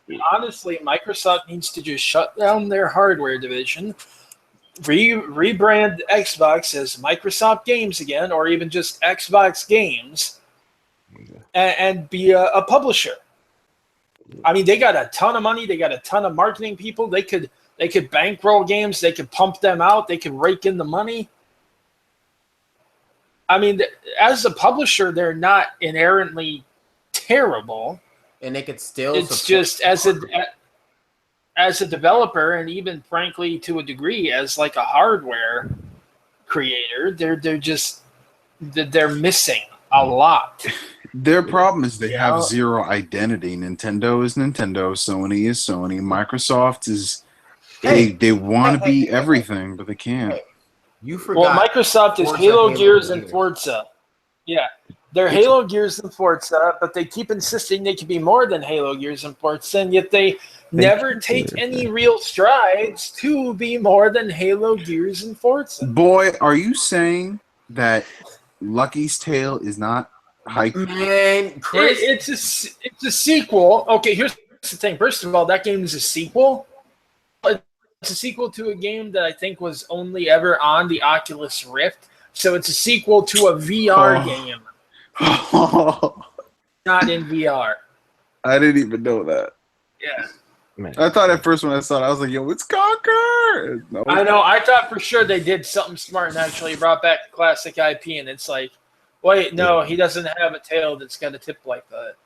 the biggest And problem. then it's like, I thought it was that whole lie they tried to start about Blinks. well, yeah, shit, Blinks. see that to me though, it instantly turned it from something that I thought was actually a really smart idea to probably a really stupid idea, because it's like the first thing that popped into my mind when I saw that is Conquer. It is not Conquer. All you did was just basically tease all the Conquer fans, just like you did with that friggin' Project Spark thing. Yo, so there was a bunch of people probably watching this sitting on their knuckles. You just made a bunch of people resentful, man. Thinking that was probably going to be Conquer, and and they had like a lack of a better example, like a Kingdom Hearts level reaction, and then realize it wasn't. Cause like y'all remember the compilation, that first Cage Streets trailer? Yeah? Oh man! And that compilation, how everybody like before the name popped up, I was like, I imagine people freaking out and then realizing it's not Conquer. Dude, yo, that ain't right, man. That ain't right. The biggest problem with Microsoft is that they don't have any talent. Beyond all that, they can have the most money, but like, I mean, what are you gonna have anybody make for you? You don't have any talented developers, because I mean, 343 at the very least, I like the fact that they try to target, all their games at 60 FPS, and that's cool. But if you have no talent to make that game fun, then what does that matter? Well, I mean, they have talented people. It's just they have. I don't want to say this because it sounds mean. They don't have soul. They don't have personality. They can make their games look pretty. They can make them run pretty, but they can't make them, feel like they're anything other than a product. Like Bungie's Halo, say what you will about it, still it had soul. You could tell there was love in there. It had identity to it. And then after they left and 343 took over, 343, they actually managed to even improve over Bungie on some technical stuff, but it started losing what made it, special. Yeah. And now it's a shell of what it used to be. Same thing with Gears. I mean, a lot of people have said that the last Gears game, especially coming out right after that remaster, which reminded them how, the first Gears, while not perfect, it was fun, they said. But this, even the Gears fans said this game is not really that fun. It's just there. They played it way too safe. They, it felt really generic. And it's like, they lost their identity. They had lost their way. And everyone kept insisting Phil Spencer was going to be the one to get them right back on it. But Phil is, I'm going to come right out and say it. I know that a lot of people like to be nice about Phil. Say it. Guy. He's an awesome guy. I know Blackbond seems to like him. Phil Spencer is a fraud. He is a fraud, y'all. He is a con man. He is Don Matrick with a better smile and less of a pedo face. He is frat boy. Okay? I'm not endorse any of Danny's beliefs, so yeah. There's some weight to this though. There's some weight to this though. Bethesda will come out and he will say one thing and then he will turn around and do another. Or he will have the people who work under him say things and then he'll come out and say, no, we don't believe like that here. No, I don't think that's true. No, I want gamers to enjoy games. And yet he will not rein in Aaron Greenberg. He will not rein in the people under him who say some of the outrageous stuff they say. He will, say that, no, we promised this and we meant it, and then you will watch him over time gradually slow boil the frog in walking back all those claims until suddenly it's like they never made them anymore. Mm-hmm. And his fan base eats it up. Their consumer base eats that up. By the time that actually happens, and people point out, wait, you said this? According to them, he never said that. He never said that. You're misinterpreting that. That's not what Phil said. It's never what he said. It was never, ever the plan, and he can pull it off because he is a genuinely charming guy, but at the end of the day he's still a corporate shyster. He still pulls the wool over people's eyes like nobody else, but the difference is he gets away with it. Yeah, I mean, oh shit, damn Danny, Pastor Danny, yo. But he just went on, man. He just busted that meme. Like he just went ahead and said it. Dead ass. There was something I wanted to say about. Oh, you know what? I also think another one of the biggest problems with Danny is. Well, not with Danny, no. But when Danny was talking about these like Gears 4, Halo 4, Halo 5, how they all lack soul and passion. I think one of the biggest problems is because Microsoft legit commissioned studios to work on those franchises. Like, have you ever heard of a studio that you commission to just all they do is work on one franchise? Like, they're commissioned, they're started to take over the reins and do this. I think that's also part of the problem. Because you were just... Isn't that why Bungie left? Because they want to stop making Halo, but then Microsoft was like, nah. Yeah, exactly. It started to get bad after Halo 3, man. Because you remember how they had ODST as a full price release when the campaign ODST was like 3 hours long? Yeah, 3 hours long, and then they packaged the Halo multiplayer in, but then they released that. Then a year after that, they came out with Halo Reach, which was a good game, but you can see at that point that Bungie was like, okay, we kind of wanna go, let's GTFO, and they did. And you look at the same thing, like the thing a lot of people don't notice is when they're talking about these studios leaving, these developers, the heads of the studios leaving, they always see it like as a bad breakup, but they never look into the reasons as to why. If you listen to interviews with Cliff Bleszinski or some of the guys from Bungie and the stuff they're saying about Microsoft, they're kind of revolving in the same circle. Like it's just a common phrase gets thrown around time and time again. And it's not really like, I don't want to be that type of dude, but it's not really something that you hear that much with Sony. I think the only time you ever heard of it was with that one Rhyme developer, which it doesn't matter anyway. That game was trash, but yeah. Does that even happen with Nintendo? Yeah, that happens from their inner management. You remember the project? Was that thing called Project Hammer? Oh god, Project Hammer was a mess. But that a lot of it comes from the fact that Nintendo Japan is kind of racist. But oh yeah, we've established that. But that's go watch that video, man. That video was great. Yeah, I don't get me wrong. I mean, they have fired a lot of the people who did pull that crap, but at the time, that was part of their problem. And I don't want to say it's completely gone because, sadly, it's probably not. But I mean, at least they're better about not letting that actually interfere with their business. So.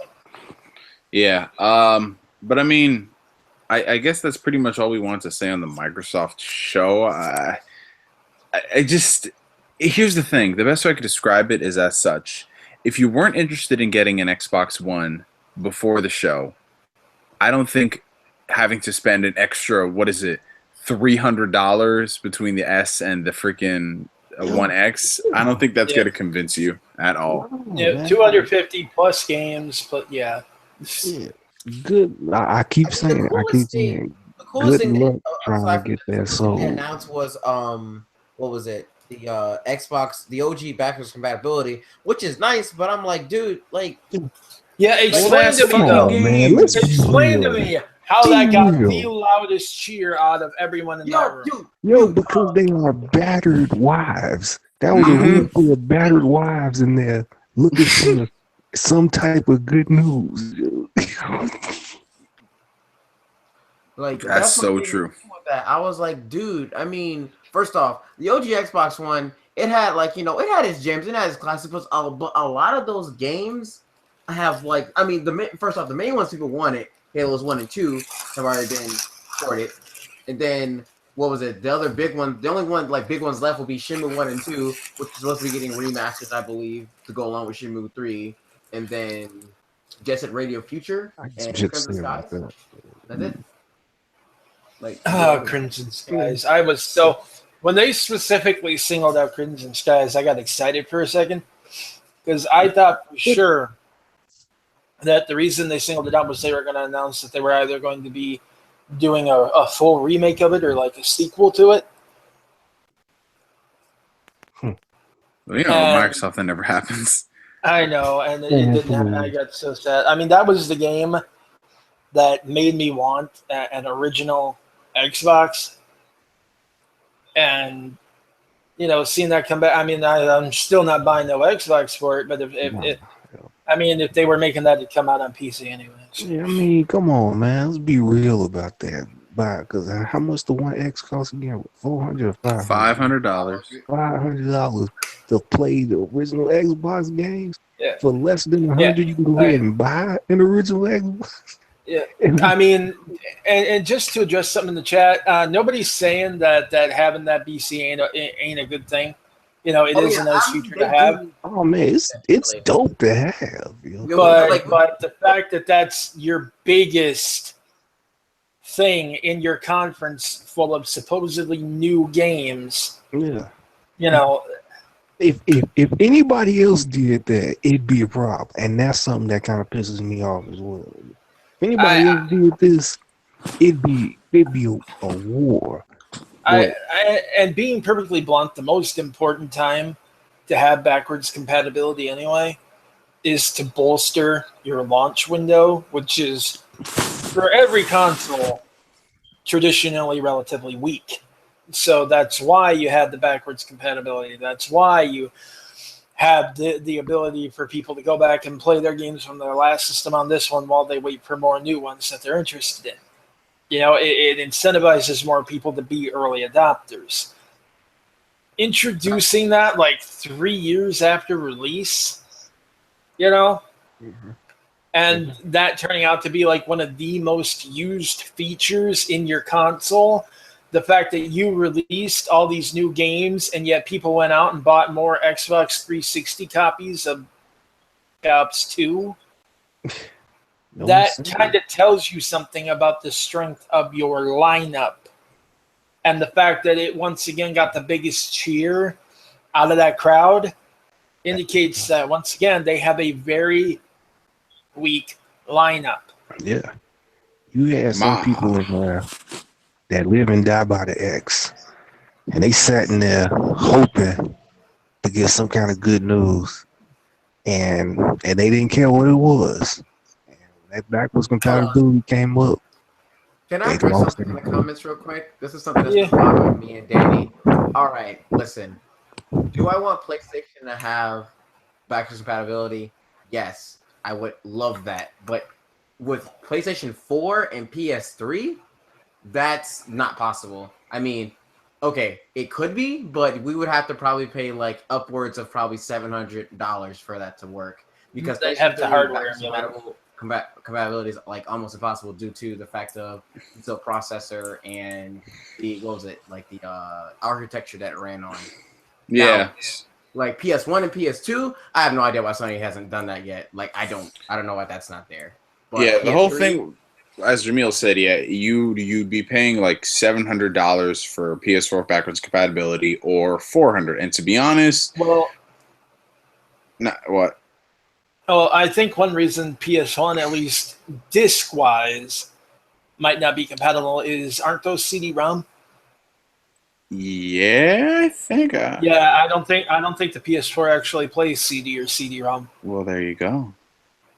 Yeah, so but in terms of like allowing you to play your PS Classics on there, that I don't know why they're not doing. Yeah, like that makes no sense. Yeah, like they should. Like the PS Classics that we bought on the PS3, like PS1 and PS2 Classics we got on PS3. I don't know why we can't play those on there. Yeah, you gotta enable that.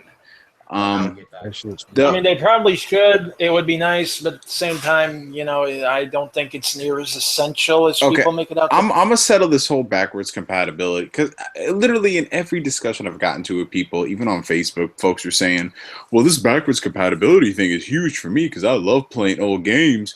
Listen, I will just say this: if you are buying a $500 machine when you already own an Xbox One, tell them, why in the world are you worried about old ass fucking games? Why aren't you worried about new games? You're telling me you're buying a $500 system so you can play those old ass games from 20 years ago? And to be honest, if you're gonna use a new console to play old games, my thing is, if you're going to use an emulator, why don't you just use an emulator on PC? At least at that point, you can play that old game at probably like a higher resolution or frame rate. I like the idea of the Xbox like having everything all in one. Play your 360, play your Xbox One, play your OG Xbox. Yo, that is great. But to be applauding this shit, saying this is great, no. When that logo popped up, you would have thought. I can't even throw a name of a proper game out enough to make that response happen. Fucking a new Power Stone. Yo, for real, yeah, man. The way that logo popped out, you'd have thought that they were announcing they just bought like Sega or some crap. Oh God! Speaking of, you guys know that was a rumor, right? Yeah. Because they copyrighted that S, which I think might actually be their new Skype logo, or logo for the Skype app on the Xbox. Yeah. Everyone said that it's because they were announcing that they bought Sega. Oh man, the lies! I know. It's like, didn't they say that Sega? Didn't they say that the Dreamcast was a precursor to the 360 or some shit like that? Yeah, the Dreamcast was basically the Xbox. Yo, it basically was, even down to how the controller looked, even with the online capabilities and all that. Yeah, man, the Dreamcast was the Xbox for the Xbox came out. It was a weird. Oh man, I'm being honest, man. I played those games when I was a kid. I loved them when I was a kid. I might go back to them every now and then, but I am not over here spending $500 on a new fucking system to play these old ass ugly games in 4K. They tripping hard. It's not happening. I'm extremely practical. I would rather, for the logo, buy an old Xbox and like get on the game for like $1.50. Oh. You know what the best part about that is though? Is they after they announced that, oh, by the way, this company is making original Xbox controllers that are compatible with the Xbox One. Wait, isn't it? Wait, which version? The good one or the not so good one? Honestly, it looks like the big fat one. Oh, yeah. Come on, man. And what does that even matter? It's like, if you wanted to go the extra distance and make people really love you, why don't you just like bundle something? Or since you plan on launching this thing with the OG Xbox compatibility, why don't you include a port for an Xbox controller, or at least something, a whole new controller that people got to buy. But it's funny because people said that it wouldn't be an Xbox conference without a new controller being announced. So. That's true. I guess that kind of worked out. I have a question, and some people in the chat were saying this, not this chat, but in general. OG backwards compatibility for Xbox original games is coming to all Xbox One consoles, right? Yeah. I think so, right? Yep. The only thing that the Xbox One X because they had to be stupid to name it that.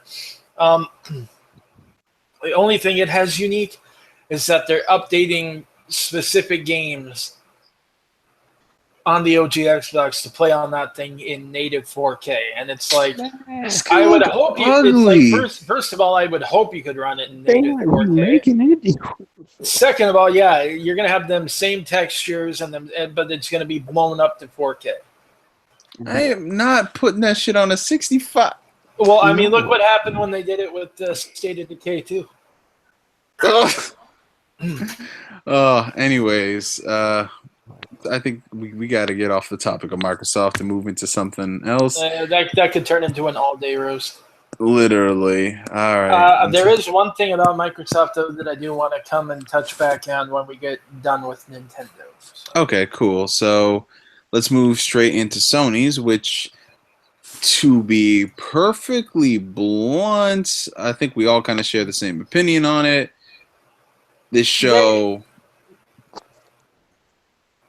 They were holding back, and it was pretty obvious they were holding back, and they later admitted they were holding back. And while I can understand why, strategically, it's still one of those things where it's like, while it wasn't bad, it wasn't what you were expecting either. So you just kind of feel lukewarm about it. I think personally, this is Sony's weakest E3 of the generation because what? Where's my Devil May Cry 5? Sony, man. Once again, the listen. I'm about to pull up. I swear to God, I'm going to pull up on one of those companies with the Draco if they don't give me my game. We got to, all right, man. All right. Here's what I think happened.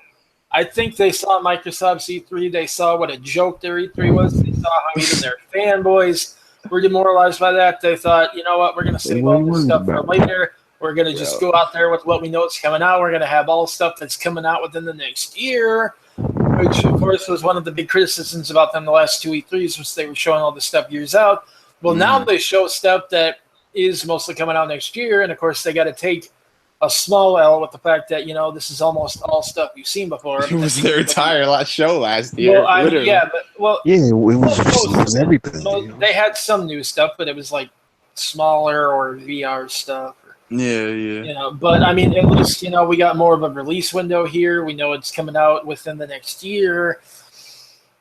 And it actually didn't work because there are still articles popping up online and on N4G about how Sony once again shows games that are years away from release. And it's like, I saw at the end of every single one of those, 2018, early 2018. Did Detroit say anything? I think it just said 2018. That game, oh god, that's years out. I think that one I think is shooting for next year, but it's probably going to be near the end of next year. Quantum Dream hasn't dropped a game in almost 5 years. I don't know. I don't know what's going on there either. I don't know either. I mean, where the fuck is Media Molecule? They're dead. That game. Media Molecule. I think. Honestly, what happened there is that when PSVR came out, they decided to shift focus to, I don't want to say exclusively VR, but like heavily incorporating VR as like an optional feature. Did Days Gone have a release window? Yeah, 2018. Well, 2018. Straight up. Yeah, it's not like a concrete release window, but it's 2018. I can see them from what I've been seeing. I can see them hitting it.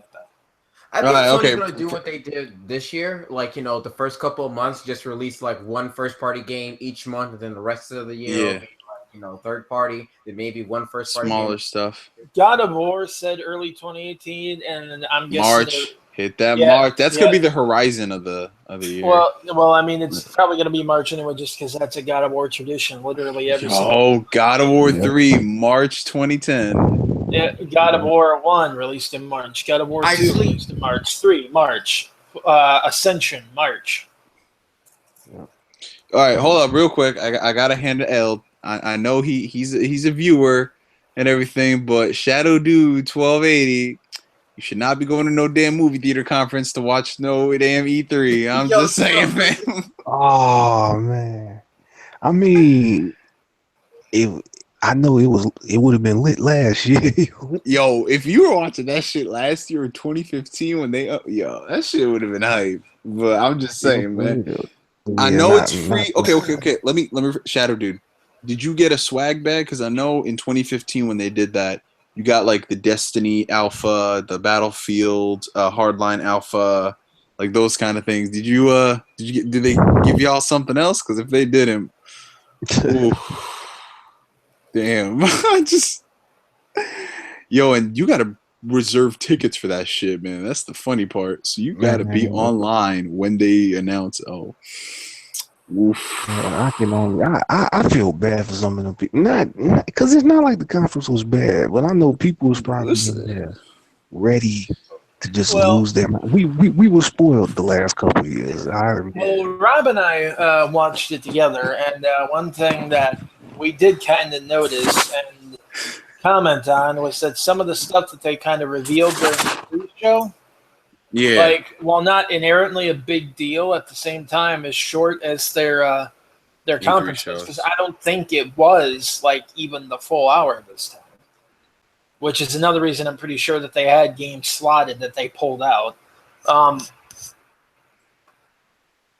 I really didn't see why they couldn't have used those in there. I mean, Hot Shots Golf, which is they're not changing the name over here this time. It's just Everybody's Golf. It's got a bit of a niche following, but it's kind of a cult following. And honestly, with some of the changes they're making to this, it looks really unique. It looks fun. They could have done that. Undertale, I can completely understand why that wouldn't be there. I mean, that's definitely going to be a niche thing. I mean, part of the whole gimmick is, physical release, limited edition thing. It's also coming to the Vita, which honestly is a really good fit for it. Yeah. But there were a couple of games. What else did they show at that pre-show? They showed Knack 2. We got a release date, and one thing I'm actually excited about with Knack is that Sony's continuing this trend for like some of the games that are not as high profile, like their AA titles. They're releasing them at the budget prices. So Knack 2 is going to be $40, so that's pretty cool. Oh, that is nice.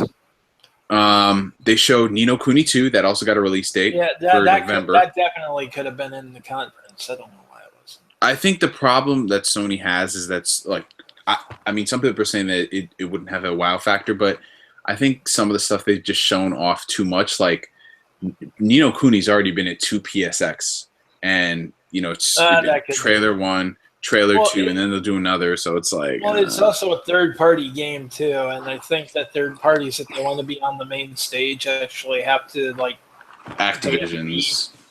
Yeah, they gotta be like an Activision. It ain't like PS3 days. They have to be like Activision tier, or they have to like pay a fee to like get in on like the smaller montage or whatever. I actually heard that Sega submitted stuff for both Yakuza 6 and Yakuza 0, but those were actually shown, but not during the conference. They were shown during the they were supposed to be shown for the conference, but because they didn't show them, like I think like people, like some of the people at Sega were like kind of upset about it, but I don't know if that's true. Well, I don't know, possibly. I'm gonna keep it real, but the stuff in Sony's conference, those are all blockbusters. Like let's just be serious. Like, I mean, yeah, they had good games. It's not like they showed bad games. That's the thing, and we got to see more of some really good games. We got Uncharted Lost Legacy, that's coming this year. We found out the Horizon DLC, which appears to have a bit to it. Yep. Also coming this year. It's $20. Oh, that is not bad. We got to see more God of War. That game's looking great. Yo. We got to see. Sir, I sleep. Yo, sir. That yes, game, you do. Yes, you do. You sleep. You will stay that way. Sleep. Yes. Yep. Yeah. You sleep. You sleep. You the figure that lies asleep in the fantasy. Listen, I'm not. I honestly cannot understand any of the complaints left for that thing, especially after the update we saw. I'm not playing Dad of Snore. Get that game out my face. Okay. Yo, I thought you were sleeping. Go back to sleep. Nah, Jamil. This dude Jamil. This dude Jamil 2 years ago. I'm getting tired of God of War. All these games are the same. I did not say Yo, God. did he say that? Did he say that for real? Yo, I can find it. I can find it. I can Yo, find the comment. Like that 2 years ago. I can find the comment. Pause. I'm about to find the comment. Pause. Once I find this comment. Well, I mean, seriously though, that was like everybody's complaint. God of War is, it's become too samey. I want them to do something really big, change it up. So what do? Do something really big. They change it up. They make it more character driven. They introduce a lot of character development. They turned it into The Last of Us is what they did. No, they didn't turn it even. No. The only comparison is the camera angle, yo. No, Rob, don't you play that with me. That game is my relationship, feelings. You have the little kid next to you. Yeah, okay. And it's going to be a sad story. Okay. All right. So we can take this. Stay with me here. Here we go. Kratos' motivation throughout the entire original trilogy. What was it? Wait, hold on. I'm reading the comment. What'd you say? What? No, he read Wikipedia. Fuck out of here. Who's Jameer? Wait, no. Legendary. Wait, who is Legendary? Who is that? Oh, you know who he is. No. I don't know. You know who he is, apparently. No, I don't. Oh, shit. Damn. Anyway, what you asking? Is that Jason? No, yeah, that's Jason. I mean, if I said you had shit face, I was probably right. But anyway, what you said again? Wow. But no, I mean the entire point of God of War was, revenge, but it was because not only had he been screwed over, but he had been his wife, his daughter murdered by him. He was tricked into murdering them. Like the whole thing was Kratos up in his feelings, okay? The fact that he's not sitting here screaming, Zeus, you will die! I want to kill stuff! I want to kill stuff! Exactly. Like, see, that's the thing. And he does kill stuff. But the only difference is that he has a personality beyond that now. And that is what I love about this. It's what it's needed. If you're going to reboot the series, what? No, see, Jamil, when you complain about this, all I hear is character development and screeching. Character development is bad now, guys. Yo, this nigga. Are you kidding me? Yes. Take that No, out. I am not kidding you. No, when I take that back, I never wanted Kratos back. I said if they're gonna reboot the series and give us a new mythology, they might as well give us a reboot. It's not a reboot. It's not a reboot. It's a sequel. That's why I like this. I want to see how Kratos went. Why is it even a freaking sequel? He killed everybody in the world. He's a villain. No, he didn't. He didn't. But when he killed himself, he unleashed hope. He saved the world. He killed the old gods. That's self-sacrificing bullshit. That's what happened. That's what happened. He was the world was around. A blank slate. The world was a blank slate, ready to be reborn. When he released the energy up, man. Nah. Did you not see the end? No. That's why Athena was mad. Was evil. Athena was getting ready to bring them all back using the power. He was evil. And the chat. Like, come on, man.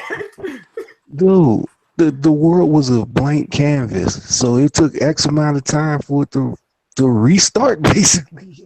But as I said then, like, first off, I would have been more interested in this game because, like I said, it's a new mythology. I want it to be a different character. If it's gonna give me Norse, give me somebody else. Because different mythology. Wait, Jamil. Okay, I don't want to. No. Okay, everyone, shut up. Everybody, shut up for a second. We are 7 years removed from God of War 3, Maddie. You should have finished that fucking game. If you didn't play it then, you don't want to play it now. Fuck out of here. Wait, someone talking about spoilers? Boy, I'm about to roast you. Hold up. Where is this person? Yo, wait, who? That game came out 7 years ago. Are you kidding me? So who talking about they got spoiled to God of War 3? You need to get out. Get out. Right? Are you kidding me? Get out this stream, yo. Yo, come on, fam. No, but seriously though, I got a feeling that part of the reason for this is, first of all, to give Kratos character development to kind of wrap up his story. And I really think that probably after this game, they are going to shift, since they're in the new mythology, to his son, who also seems to have demigod powers. Yeah, that's like, it's actually Kratos being an outsider, being a relic of a whole nother mythology or world is actually part of the story. It's And like in fact, I think you saw that last little pot that was there that had him and his glory on it with the blades of chaos or Athena. You know what I think might happen? You know what I really think might happen? Oh. I'm going to call this right now. I'll probably be dead wrong. I'm going to call it right now. His son, what's his name? Atreus? Atreus, yeah. Atreus, there we go. He going to be imperiled. Athena's going to be behind it. He's going to have to finally accept the fact that that is his son, and he does love his son, and he, is capable of doing that, even, despite his past sin. He's going to fight to save his son from Athena. At some point, he's going to get them Blades of Chaos back for that last battle. Oh yeah, they're going to get them back for that last battle. They're going to come back, and they're both going to go down that way. He is going to give his life to save that boy who he, is finally accepting is his son, and he loves him. He's finally going to move on, and he's finally going to be able to rest in peace, and then the games are going to follow that kid. Damn, so this shit's like Logan. It basically is. Which is The Last of Us. Cool. Last of Us with mutants. Nice. I'm going to give you points for this nigga being laser focused on that one. This nigga. Chris, you hold this L. Go try to roast me. I take no L's. You know. All I know is this nigga dropped his chicken on the plate, saying, "Boy, that shit was good." You couldn't even remember how God of War 3 ended. My God. So. First off, it doesn't matter. He evil. Oh, okay. Okay, we got like other games to talk about. I think the gameplay. Oh, this nigga muted himself. Whoa. I think the gameplay. To be honest, the gameplay to me looks like it's more Dark Souls-esque. I don't know. I feel like they haven't done the best job of showing the gameplay. It looks. Hold on. But before we go any further, I'm gonna make this my final point about this whole Last of Us. Yeah. Has anybody ever heard of this old manga called Lone Wolf and Cub? I've heard of it. Yeah. So this was basically the story. This was like the old format. This was The Last of Us like 40-some years before The Last of Us. Yeah. It was basically, it's the typical story of a samurai, an active samurai traveling the world, and he always has a young child with him. It always differentiates from a 3-year-old to being a baby. It's always like, so before The Last of Us was even dreamt of, this story has been used a lot. So I mean, hey, look, got some fans in the comment of it. Wasn't there like an anime adaptation of that? I believe there was. Yeah. No, I mean like a really, I don't want to say a recent one, but like it was licensed pretty recently, I think. I don't think it's like a direct adaptation, but I think it's kind of loosely based on it. I don't remember. I remember seeing a movie that followed like the same kind of principle on Funimation's channel not too long ago. It's a fairly common concept, and even before that manga came out, there was always like famous drawings that would show like a samurai, and he's getting ready to battle, and he has his baby tied on his back. I mean, this type of story has been done a long time. Mm-hmm. So this is before The Last of Us. Did we give Jamil a heart attack? Oh, what? Yeah, no, he's okay. He's over here. He's defending his honor in the comment section. I don't care. Y'all all frauds. The lot of you. Oh, okay. All right. At least I know how the third one ends, man. Oh, hey, shit. man. At least I like games and not movies, but whatever. No, you didn't. What? Hold this nigga. No. Let's talk about this nigga for a second. You. All right. This nigga really said that. All right. So you telling me The Last of Us is a fucking movie? All right. Put that bitch on grounded mode and tell me that shit's a movie. Oh, whoa! Play the game on the hardest mode. It's like even challenging. Okay. Yeah. Play that shit. It's still a movie. Oh, I guess Kingdom Hearts is harder. Dark Souls are the hardest. Play. No. I'm just saying. You saying Last of Us is a movie? Play that shit on grounded. Okay. Oh, so the movie just lets it just happens? Play that shit on grounded, nigga. It is a movie. No. Let's put up the gun. Last of Us Movie. Okay, Last of Us Ungrounded. Play It's that shit and say it's a movie. It's actually an interesting twist on a classic storytelling trope. The fact that it's been used in movies, comics, and now games actually speaks to the power of said narrative format. Therefore, sir, if I were you, I'd start taking a dump on the fact that games have actually proven that they can, in fact, be elevated to serious art. Oh, games are art? Dude, listen. Silent Hill 2 had a more serious story than Last of Us, and it came out over, what, freaking 14 years ago. Silent Hill 2 had penis monsters, sir. And shit. And guess what? It could tell a more mature story than my feelings. Since when did every story have to be the same? Hey, Sony's the one that's making all their games the same. So, and screw all that. Metal Gear Solid 2 told one of the best video game stories, and that game came out during the sixth generation? Dude, don't nobody even know what Metal Gear Solid 2 is about. You probably didn't play it. That is the most confusing game, and I adore this whole series, but 2 make no sense. Whoa. Jamil likes it because he likes the naked man running around. Let's just get that out there, man. I mean, you see all the photos. All the photos. Jamil, why whenever you go to these events, you taking photos with men? Huh? Huh? This man's squeaking. You're like, huh? What? Okay, but I swear to God. Seriously though, we probably should move on now. All right. But case in point though, I'll just go ahead and finish it with anybody that keeps saying, and this is not even towards Jamil, this is to everybody I see that tries to say, when you see a gruff older person traveling with a child and The Last of Us, the first thing that come to your mind, you're probably too young because the story has been done to death. Dead ass, man. So, well, in fairness, though, Logan did kind of pretty heavily ape that imagery. Well, I mean, they even did a trailer. Didn't they do? They did the Last of Us trailer with the Logan dialogue, or a Logan trailer with the Last of Us dialogue? Yeah, they did. I mean, even Neil Druckmann, when he saw that trailer premiere, said, "Wow, this Last of Us movie looks great." I mean, even down to they made Logan look just like Joel, so they wasn't hiding it. Logan's never looked like. And the car scene. I thought that was pretty much I mean, Logan's never looked like that, so they went out of their way to do that.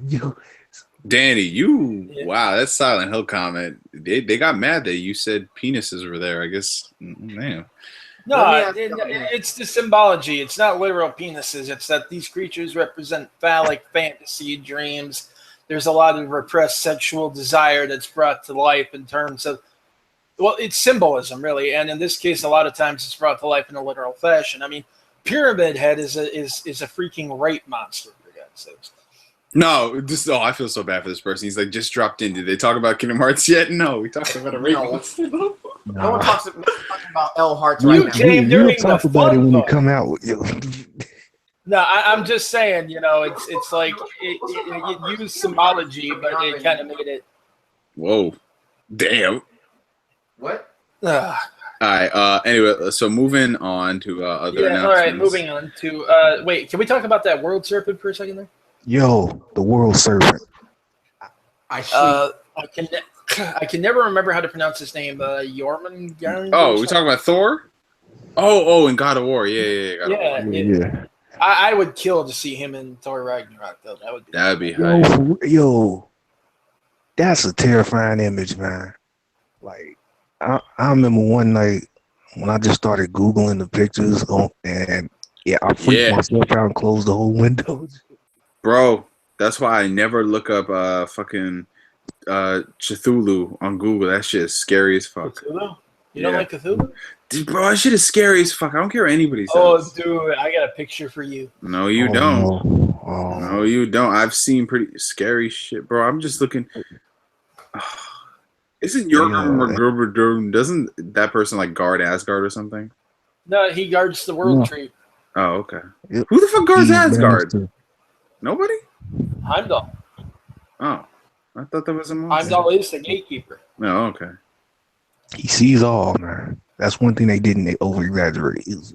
Oh god, yeah. I'm looking at this one photo of Jurmungand or whatever in the sea, and all you see are his eyes. Yo, that shit is terrifying. Yo, that's a terrifying. That thing is huge.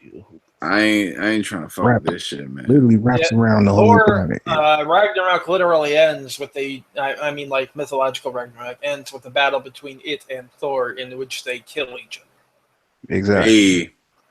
And then the world begins anew. And you want to know the scary thing? When they say Ragnarok starts, it literally busts up from the water and just starts spewing poison in the air. You know how terrifying that is to imagine? Damn, bro. Giant snake just pops up out of the ocean, sprays poison. Oh god, I'm looking. Yo, he really is as fucking long as the earth. Holy shit. Yep. Mm-hmm. Oh god. Anyways, yeah, he's in God of War, so it's pretty. Yeah, that's interesting, and I loved how everybody just assuming that, you know, boss fight, and then they hit you with the cliffhanger. Even though I'm certain it's probably going to turn on at some point. Is Jamil actually venting his salt in the chat? Yep, he is. Because he tired of that work in the actual chat, so he's got to go defend his honor in the. No, he's entitled. He's entitled. Yeah. I'm entitled. You guys are the freaking entitled ones. Nah, this nigga. No. I'm saying you are entitled to speak your mind there. That's I'm fine. entitled. Listen, I'll ask you guys this. If entitled is not. Oh my god! Why are you thinking that as? You are up in your feelings, son. No. Because no one can let me ask this question. Hey, leave this. Yo, listen, y'all. Because every time I ask this question, everyone just seems to avoid it. If Sony turned if Capcom turned Devil May Cry 5 into something similar to like what we saw of God of War, would y'all be cool with that? Well, if the combat was about the same, which honestly the combat in this was. No. See, in Devil May Cry, it'd be unnecessary. I mean, Dante's not gonna have some old redemption story. He doesn't need a redemption story. Have you read the Devil May? I'm not gonna go to. I'm just curious here. This is what I'm curious about. Everyone was shitting on God of War, saying, "Oh, it's not as good as Devil May Cry. It's not as good as this. Not as good as that." Yeah, all y'all people are talking about, oh, why did they change the combat? This sucks. Terrible. People want combat to improve, not downgrade. That's what they wanted. No, for what they were saying before, the games improved. Comparing God of War 1 to God of War Ascension, nah, man, that combat's improved. Son, when they can move that fast and give you that much of a varied weaponry going on there, I mean, he has that axe. He's got runes he can put in that axe. He's got combo attacks with the kid.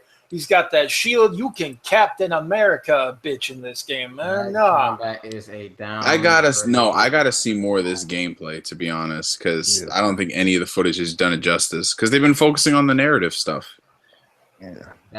All I wanted them to do was speed that up just a bit, and I see he actually got moves and not preset slashes. Here's my thing: you can have your story. Why does my gameplay have to change?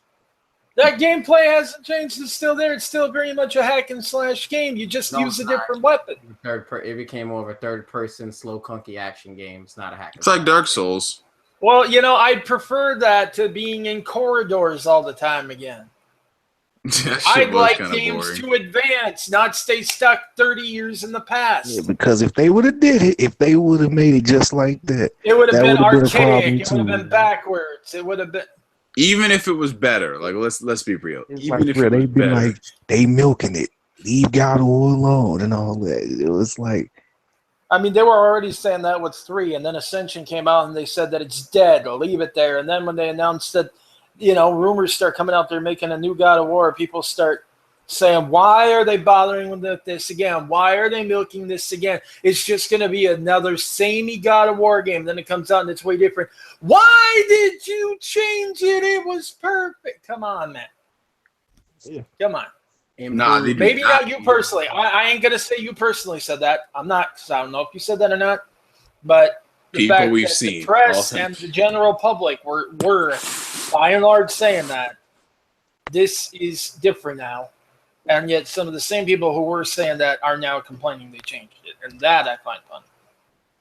Speaking of changing stuff, we might as well just move on. Let's see. Well, there's not much else to say about this. Shadow of the Colossus is getting remade, which is that was a very nice surprise, especially seeing. I was not expecting that. That came out of left field. That was at first I thought it was a remaster because I was watching that. And I'm like, oh, they're just bringing it to PS4. Okay, but that's then what I thought. But then I noticed it looked a little too good. I'm like, wait a minute. Which, by the way, is supposedly, according to everything piece being written about it, is exposing Sony for its stance on backwards compatibility. The real reason they won't give it to you is because they want to do stuff like this and resell it to you at no cost. And it's like, this isn't re-releasing the game. This is a remake. This is like a ground-up remake. And they didn't do that it costs for free. money. Yeah, that costs money. They're not. It would be a lot cheaper for them, believe me, to just simply say, "Here, throw in your PS2 game and play that." You know? Yeah, they could have done. They could have put on the store PS2 Classic. Yeah, for real. Like they're doing with the Jack games, that makes no sense. I'm actually kind of sad because they already remastered them. I just really hope they upgrade, some of the controls and the right. camera. I mean, they were okay in their time, but they're still like stiff. I'm one of the few who can still play it, if only because I played it later than most folks. So I'm kind of like, oh, it's cool. But yeah, the way the controlling felt, especially when you were doing jumps, it had this weird weighty effect to it. So we'll see. Blue Point I think they're the best in the game when it comes to doing these remasters. Like, they know the tech better than anybody, and it's just a shame that Square can commission them to do the Kingdom Hearts games because, oh my god, Square just seems having for the amount of porting that Square does to every platform under their sun, they can't seem to port the Kingdom Hearts games properly at all. They can't make a new one properly. I gotta address this because this has been popping up in the chat the entire time. PS Now is not their version of backwards compatibility. It was not introduced to be their version of backwards compatibility. Backwards compatibility with the PS3, as stated, cannot be done on a PS4 without hardware emulation, which means they'd have to essentially put a PS3 inside the PS4. Software emulation, not going to happen. PS Now was supposed to be a streaming service that was available on platforms even outside the PlayStation. Yep. If it was supposed to just be backwards compatibility, it wouldn't be on anything but the PS4. It's not. It's on PC. It was placed in multiple devices. It's on the PS3 even. It used to be on like phones and TVs and all that stuff, but now it's narrowed down to PC and PS4 to make things easier, I guess. Yeah. Anyways, moving away from that, the only other major cool Marvel stuff. Capcom is trash. Oh yeah, everyone's like, why don't they talk about that game? They're talking about this fucking conference and no fucking Marvel. But we go ahead and do the speed run on that because we ain't got done. Don't buy it. Buy DVC Fighters. Rob, there you go.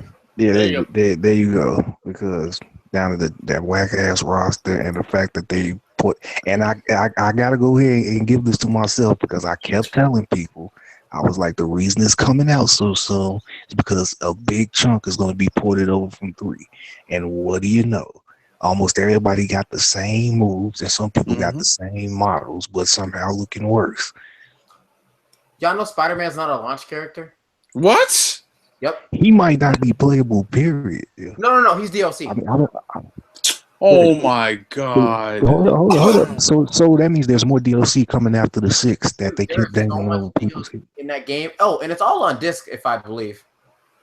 So this is a repeat of 3.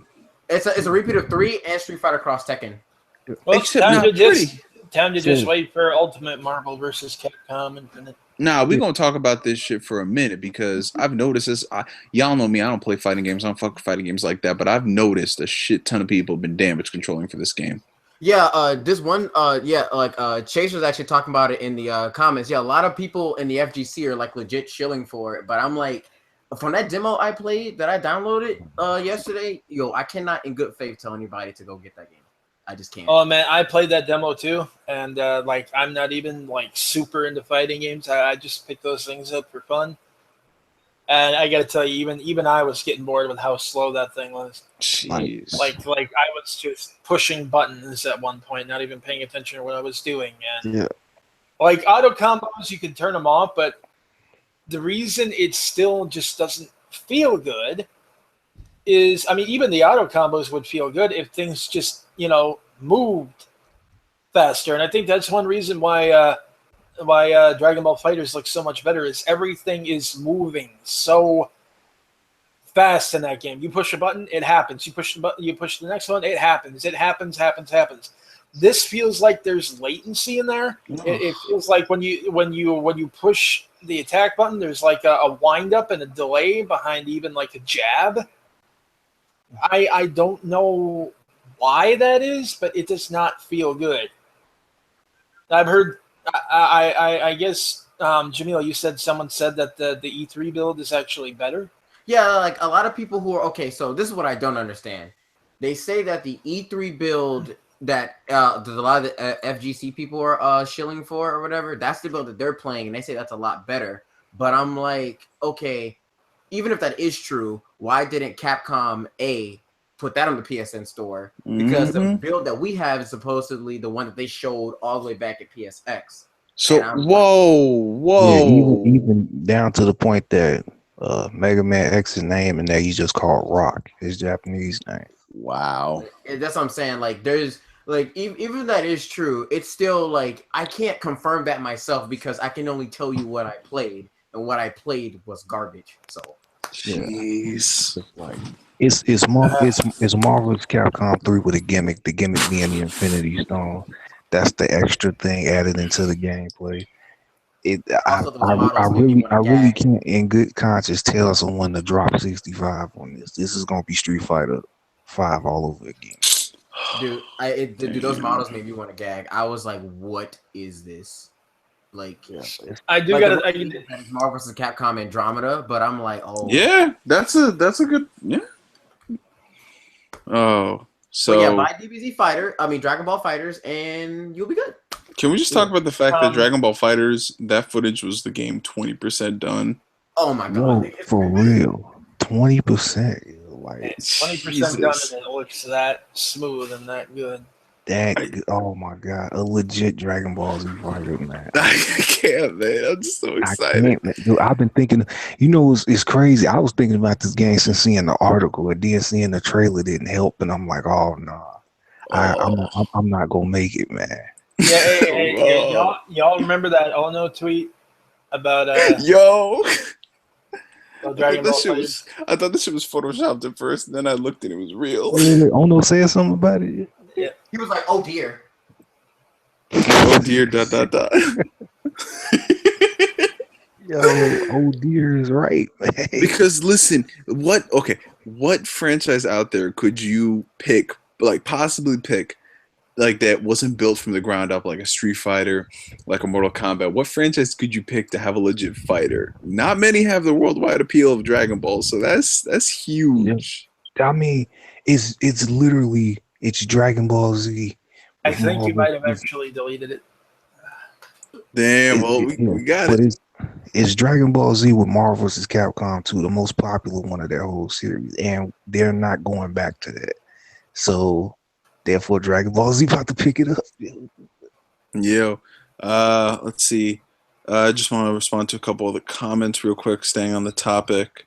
Somebody wants us to talk about Monster Hunter next. We will. Well, we can talk about that right after this. That's. I'm just pointing that out. Yeah, I saw it. Maximilian Dude made a good point. When you play a fighter, the graphics go away after 20 minutes, but already left bad taste in people's mouth. Well, I mean, it's not even just the visuals, because obviously people blow that out of proportions. Yes, I can live with the visuals in that game. My biggest thing, how slow it is. That and the fact that they're doing this DLC bullshit fiasco again. When I found out Black Panther was DLC, I almost lost it. Oh, do you want the link? Do you want the link? I have it on my Twitter about. It's basically like it's showing like all the is basically like showing like all the characters. I can link it to you, Chris. I'll put it in the chat and you can like post it. Yeah. Boy, I can't wait to see how they incorporate a Frankenstein rotting corpse into a T-rated game. I mean, even with mods on PC, I still don't know how this game would look better. Like, it's like, I'm telling you, man, they ported over so many people from 3 or the Nemesis. I didn't know why the Nemesis was in 3. And yet back now, like and I'm gonna go ahead and say it now. If they stalling this much with Spider-Man, it's probably not Peter Parker. It's Spider-Gwen. It will be you know what? I will be okay if it's Miguel. No, don't do my boy dirty like that. Make it Miguel. Well, no, I mean like if you're gonna pick an alternate Spider-Man, make it Miguel. Actually, yeah, Miguel would actually have an interesting moveset. Holy shit. Yeah, exactly. That's like, I mean, the fact that they stalling kind of says it. It's like, I'm just saying though, as a principle, I'm against him as DLC. Period.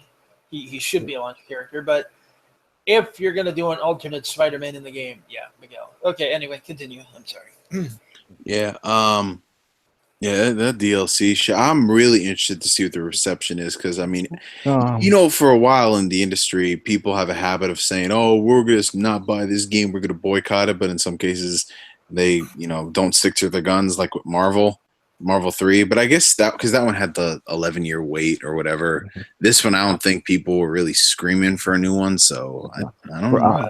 I'm gonna tell you what made people bite their tongue and swallow their pride, and even though they know they shouldn't support it, gonna get it.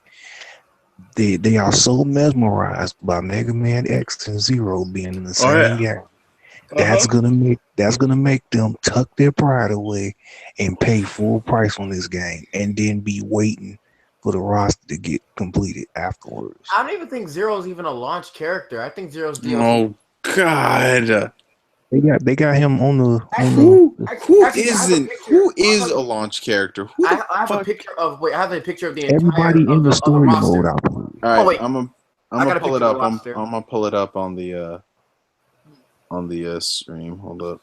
What I find interesting is there were people speculating that maybe the DLC or whatever, the Spider-Man in the MVC might be Miles because Peter's getting that Spider-Man game from Insomniac and they didn't have permission to use him or whatever. And then it's like, I mean, I don't want to talk about the gameplay demo until we get to that gameplay demo because, oh Lord, but okay, I have it blows that thing out of the water. I'm screen sharing right now, so tell me if y'all. That's the one I just sent is the one that has the roster apparently. So Zero actually is a launch character. On the Capcom side, you got Arthur, X, Zero, Strider, Dante, Ryu, Chun-Li, Morrigan, Chris Redfield, and Spencer. In the Marvel side, you got Captain America, Doctor Strange, Rocket Raccoon, Hulk, Thanos, Nova, Captain Marvel, Hawkeye, Iron Man, Thor, and Ultron. That's your what about Dormammu? How the hell did Hawkeye? Oh, you're talking launch or you're talking DLC? Because I'm looking at this thing right here. It says Dormammu. Dormammu's launch? No. The first one I sent you, that's like all that is like supposedly all the files for all the characters. Okay. The second one I sent you is the one that shows like the roster. Yeah. The people on the fighting screen, I'm assuming they're supposed to be launched. Yeah. Damn, that's what roster? What kind of fucking roster? That's literally everybody. That's literally everybody you see in the story mode trailer. That's it. That's just it. I do gotta say, while that's up though, Arthur actually was surprisingly fun to play, despite everyone else being pretty heavy, slow. Yeah. I don't know. Maybe it's because he's smaller and faster, so he felt like normal while everyone else felt slow. I don't know. I got Arthur and Dante kind of felt how they did in 3 a little bit. So. Hey, man, you remember how a few years ago We were just like, yo, Capcom, man, they could make a comeback. We'll see.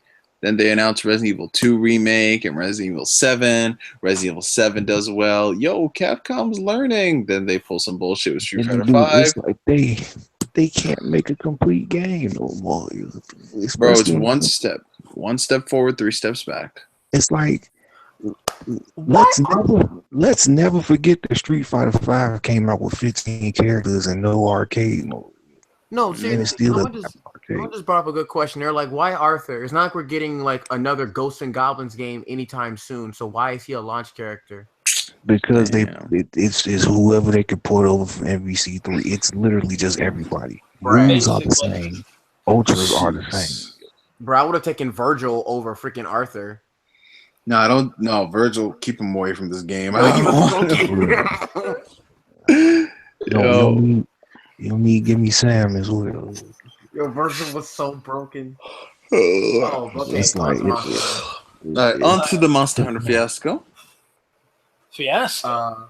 I don't see no fiasco because all I just see is a bunch of speculation that doesn't make any kind of logical sense. Oh, sir. We're going to talk about the conspiracy theory after the Nintendo. Exactly. Oh, so we'll save that. All right, so you know what? To wrap up Sony's conference, since we got to get the fuck out of here at some point. Monster Hunter looked good. That's it did. I've been out the Monster Hunter loop to put seeing that. I was like, man, when the Monster Hunter ever step up like that? Yeah. Right. All right. The only thing really left of note to talk about then is Spider-Man, and good God, that was. It's not an Arkham ripoff. I'm tired of people saying that. Yo, to be honest, I think to be honest, like I know is redundant to say, but I think they out Arkham'd Arkham. Oh, they did. But what I find interesting is I keep seeing people say that the game is like all QTEs. They're everywhere, all throughout the. Yeah, I tried to figure out where, because it's like there are only 2 sequences in the game: the crane fall and the helicopter fall, where it's like really heavy QTE. And come to find out, everything, all the interactive stuff in the background. They're counting all that as QTE. The tap L1 to interact with the environment stuff. Good God. That to them is QTE. What? Yeah, completely optional environmental strikes and attacks are QTE apparently. Honestly, I can't understand people who complain about QTEs, but because like for example, they say QTEs in games suck, but they like Bayonetta, which is like a QTE of hack and slash games. Well, I mean, honestly, something like Spider-Man naturally kind of lends itself to that. And the reason for that, and Insomniac actually explained it really well on the show floor after their demo at the conference. There are certain things about being a superhero where you want to see it because it's something that only they could survive. And when you go through that, it makes you feel like a hero. It makes the character you're playing genuinely feel like a superhero. Now, there are 2 ways you can do that. You can either do it in the form of just a cutscene, at which case you're just sitting there detached from everything that's happening watching a movie, or you can do it. You're my bad, guys. Chris, did you take us into the bathroom? No, we're in the kitchen. Oh, okay. Yeah, I'm making food. Well, at least you're not doing it before the podcast and delaying it by 30 Making food during the podcast. Innovative. Going out there with a cow and a shotgun. But just, I mean, you can do it via cutscene, be completely detached, or you can do it with these QTEs. And I like the way they're spaced out, too, because it's not like one QTE after another. There are a couple of really heavy sequences of it. Yeah. And a couple times that are like smaller and may even be optional. And that I think is actually kind of interesting. Like, what would have happened if he hadn't grabbed that thing as it fell? Would he have just not gone inside the building then and actually still been out on top? Would he have to chase the chopper down again? Would, if he hadn't pulled that guy up and just let him get shot, is that an option? Are there consequences for that? When he almost knocked that guy off the roof, did it auto pull him back on, or did they do it? Can you actually let that happen? And That was so dope. are there consequences for that? Like, is it a case of you can do that, but Jameson's going to sway public opinion against you? Something like that. I mean, that's stuff that I'm interested to know, and it could factor in, but we don't have all the details yet. But just seeing the QTEs and seeing that you actually get to interact, and they're not like expansive QTEs either, and they're really concise, but they move quick. Like if you look at the dial on that thing, it shrinks pretty quick. So you got to pay attention. You got to hit them buttons, and it's like you that looked badass, And even though you weren't feeling it, just knowing that you're going to be able to play that and make that happen, you feel like a badass. You can already tell you're going to feel like a badass. That was amazing, and that feels like Spider-Man, because that is something that only Spider-Man can do. And it's like, what would you rather they do then? Just have that be a cutscene, or worse, try to make it so that you have to manually do that? And which end up looking janky in a way. And that would be a nightmare. The Spider-Man game is already more fluid than any Arkham game has ever been. Because one thing I noticed when just looking at it, one problem I had with any of the Arkham games was that it just felt so stiff. It felt like Batman was a tank, whereas like Peter feels like he would control if you were actually Spider-Man. Spider-Man's very agile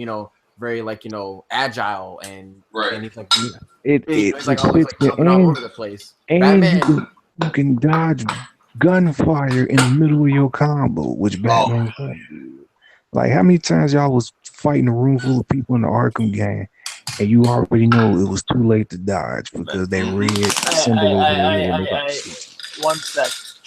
How are you gonna that combat didn't focus on his abilities with his webs when he was literally dodging people, webbing them up to stop him from shooting, wrapping some guy's own arms around him and making him knock himself out with just one yank? Like, come on, dude. He got the animations, And real quick, before we get too far away from it, I wanted to say about the whole QuickTime event. I was actually under the impression, because I done watched it like 12 times. I was under the impression that you probably can't hit the button until the outer circle gets within the smaller circle. Because you're gonna time it right. Exactly. So it's like, so you can't even, so you still actually have to be ready. So yeah, you can't just sit there and be like press triangle and you press it as soon as you see it. You actually have to wait for that circle to get within the smaller circle. So it's not just sitting there pressing the button. It's actually like precise moment. Spider-Man, him and precision is synonymous.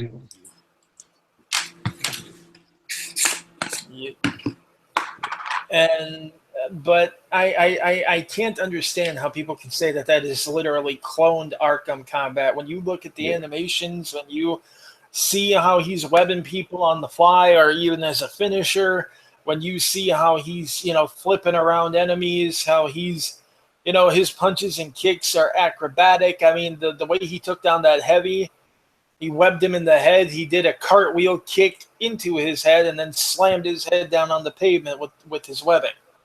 Like that is not an Arkham clone takedown. I'm sorry.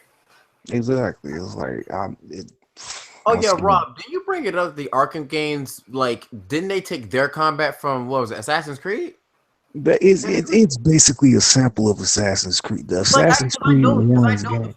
The free flow combat thing kind of demoed itself a little bit in Assassin's Creed, and Arkham kind of popularized it, and then from there all other games started copying it. But Rocksteady, they came up with the name free flow and all that. But when you look at it in comparison with, okay, I'll give you a simple layout. Assassin's Creed 1, you'll be surrounded by guards. You can engage them in a sword fight, and the instant one tries to swing at you, you can press on the PlayStation R1 and square. You will stop attacking the person in front of you and counter who tries to hit you. What does that sound like? It's fast forward 2 years later, Arkham Asylum does it, but it's faster, has more animations, and they fine-tuned it, but let's not act like they invented that because Assassin's Creed 1 was doing it. Oh, I And, know. and then if I gotta throw shade on it, like I said, I just recently played it on PlayStation Now. Pirates of the Caribbean at World's End. I was messing around with it. They had something that was kind of similar to it. I was like, well, what do you know? Dang, it goes all the way back that far? Damn. It goes back to that. So let's not act like they invented it. They fine-tuned it. Oh Yeah.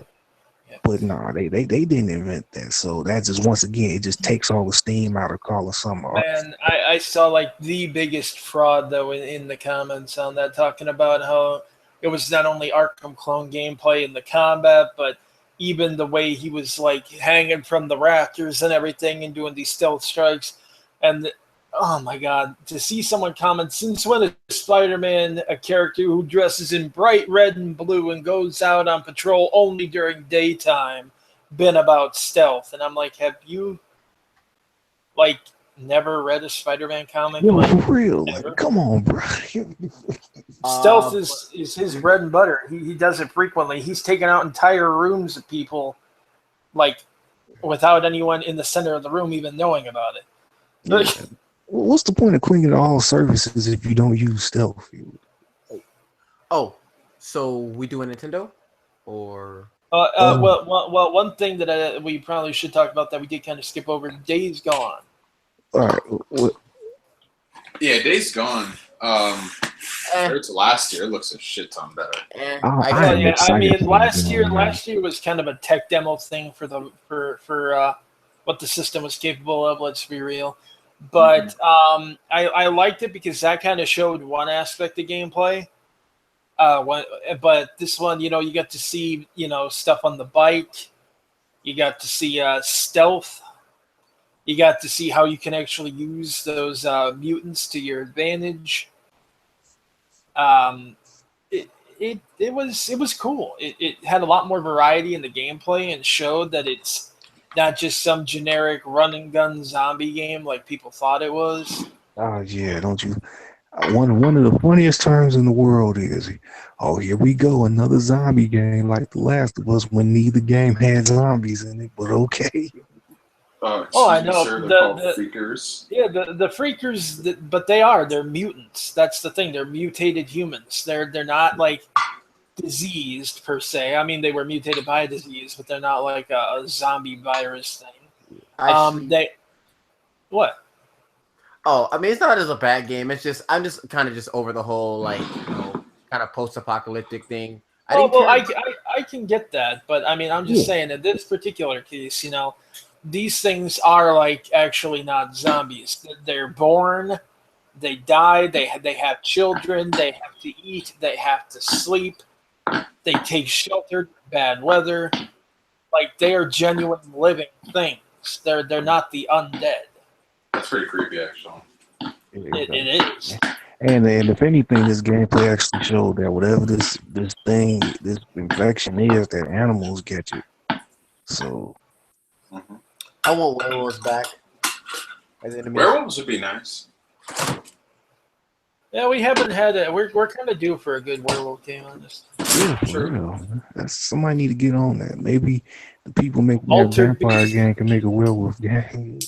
Maybe Sega can like revitalize Altered Beast and make it like a proper open world beat 'em up type thing. Yo, for real, man. That'd be great. Man, I ain't gonna lie, that would be great. Yeah, for real. Make it a lot better than that PS2 Altered Beast. Oh, so Nintendo, and wrap this up? Yeah. Yeah, we can move on to Nintendo and then the conspiracy theories. Okay, so Nintendo, I sleep, y'all. Nintendo, I have never seen anyone give someone so much credit for showing a JPEG. No lie. Of a logo. Okay, I gotta get this out. This is how you know it's bad. When Square shows Kingdom Hearts 3 before Metroid Prime, that is a problem. And they showed when Square revealed Kingdom Hearts 3, they revealed it with gameplay. Regardless of what you say, they showed something. All Nintendo showed you was a logo. That is not cool, and I cannot believe that. Yeah. I mean, don't get me wrong. I hope it's good. And the 3DS Metroid game actually does look really good. But it's like, I mean, that game is like probably 2 to 3 years out. That one irks me though for reasons. I just find it funny how Nintendo finds a website that lets people make and save, share custom Super Mario Brothers, NES Super Mario Brothers Part 1 levels and play them in their browser. And they shut it down, threaten to sue the guy if he doesn't shut it down. And then, like, less than a year later, they're announcing Mario Maker. Right. And now this fan remake of Metroid 2 is out there, and it's going strong, and it's got a lot of popularity, and suddenly they shut it down. They give them an unconditional DMCA. Tell them, if you're going to keep making this, we're going to sue you. And then next thing you know, what do we have coming out on 3DS? A Metroid 2 remake. Mm-hmm. Like, I have never seen a company leash more off its fan base. Between that and what they were doing with that creator program on And that's why I probably won't cover any Nintendo stuff on my channel. Nah, you got to pay them to cover stuff. They can pay these nuts. I mean, I ain't got. In a way, I guess it's nice that they finally realized, oh, hey, people do want this. It's just that they didn't realize it until they, looked at the work someone else was putting into something and saw that people liked it. It's like, do you not do market research? Do you claim you listen to people, and yet you make it very clear that you don't? You only notice when people react positively to someone else's work. Are y'all hyped for the Mario game? I've just never been big on Mario games. I think it looks cool. I've never been big on Mario games. It looks cool. Is it actually sad that I was more impressed before the whole possession thing? I can go. I know. Honestly, the first trailer impressed me more than this one, even if it did give me that Sonic 06 kind of vibe. Yo, chill. But it did. I'm sorry. Y'all need to chill. That game that is not something I would wish on any game. I don't. It just gave me that same vibe. What with the city looking so realistic and him still looking so cartoony. But I mean, I ain't even saying that it's going to be as bad as Sonic 06. I'm just saying that is not a vibe that I want to get from a game. But. I mean, I could take it or leave it. Honestly, I'm not seeing anything super excited. I think the last Mario game that actually, really interested me was probably 1,000 Years Door. And really? I haven't really cared too much. I mean, Mario Kart, I'll play the crap out of that still. But, you didn't like Galaxy? No, I have not liked mainline Mario games for quite a while. Wait, you didn't like Galaxy? No, I played a little bit of it, but it didn't really grab me. I was gonna say, okay. Mario guy, but I think it's actually really good. What was your last mainline Mario game you played? Probably Sunshine. Did you like that? It was okay. Could have been better. Damn, I love Sunshine. What the hell? Well, I mean, there was just some stuff in it that was like really good, but then other stuff like got really frustrating, kind of dragged it down for me. I did enjoy it though. I mean, I did like it. It's just I wasn't like super excited over it. Nah, I respect that. Like I said, I mean, like, hey, I've never played any mainline Mario game, so you're farther than I am. Really? I've never played any 3D Mario. No, the only 3D Mario game I played was Super Mario World. Oh man, so you missed out on all that. Dude, I told you guys, I do not care for Mario games. They've never. Man, I can see where you're coming from with that, but it's like for me. Actually, let me refine that. I don't care much for platformers in general. It takes on the platformer to get. So you have a very particular taste. Yeah, it's just I'm not big on platformers. It has to be something like I can play me some Rayman or something like that, or like a Shantae or something that I can kind of get behind that, or even or Crash Bandicoot, but not really. You never played Donkey Kong 64? Donkey Kong 64. I played a little bit of it as a kid, but I never beat it. Yo, that game. I did play. I don't care what anyone says. That game was ahead of its time. I did play a Donkey Kong was, Country, man. I believe. That was. Oh, that was good. That was good. That was Right. another one. Can we talk about that Xenoblade 2 gameplay? I sleep. My hype for a game has never died so quick. I sleep. I thought that because it had a number in its title, it'd be good. Like, well, you know what it is, Rob? I think you'll get this comparison. I thought that just because it'd be a mainline game and not a prequel, that Arkham Knight wouldn't have sucked. Man, I got you. Remember when we thought? we talked about Mario Rabbids. That we talked about in the beginning. Yeah, like that Xenoblade game looks slow. It looks okay. So it's weird because the first Xenoblade had a really good story, but the gameplay wasn't bad. It was just like it could have been better. But Xenoblade X had really good gameplay, but the story was garbage. So I thought when they would make Xenoblade 2, it'd be the best of both worlds. True. And now it just seems like a slightly improved Xenoblade 1. So nah, y'all gotta stop with these. No, talk about some anime chick with boobs. Hell, bro, man, y'all need to. Bruh. Like, no, we talking about gameplay, not titties. Yeah. She's probably some weirdo. Probably 13, nigga. She's a sword. How y'all fiending for a sword? Man. Anime niggas. Nah, but to be honest, Xenoblade Chronicles X, I low-key was about to borrow my brother's Wii U just to play that, but man, the more and more I heard about it, I was talking to my homie Jamal because he bought that shit day one. And when this dude ain't marathoning a game as good as Xenoblade, that's just a problem. I don't know. The first one fucking got me because honestly, to be frank, I bought into the hype of Xenoblade. I was one of those dudes who was like, yeah, let's get this game over. And Xenoblade, it lived up to that fucking hype, man. Story was awesome. The music was incredible. Gameplay, like... It was also original when it came out. Mm-hmm. Oh, yeah. Without a doubt, man.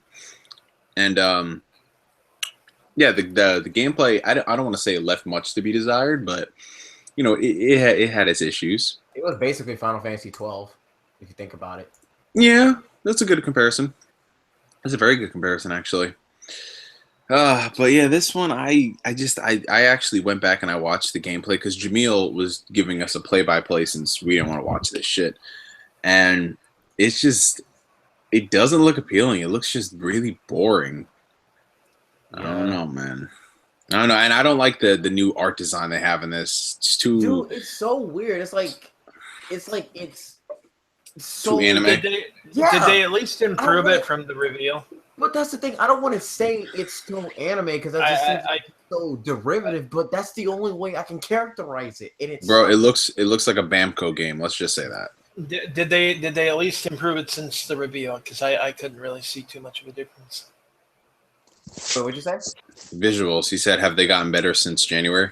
A little. It's not gonna be nothing massive. It still has really bad popping. Yeah, this game gonna look like an early PS2 game. Okay, I don't know about all that. I'll say this. Fine.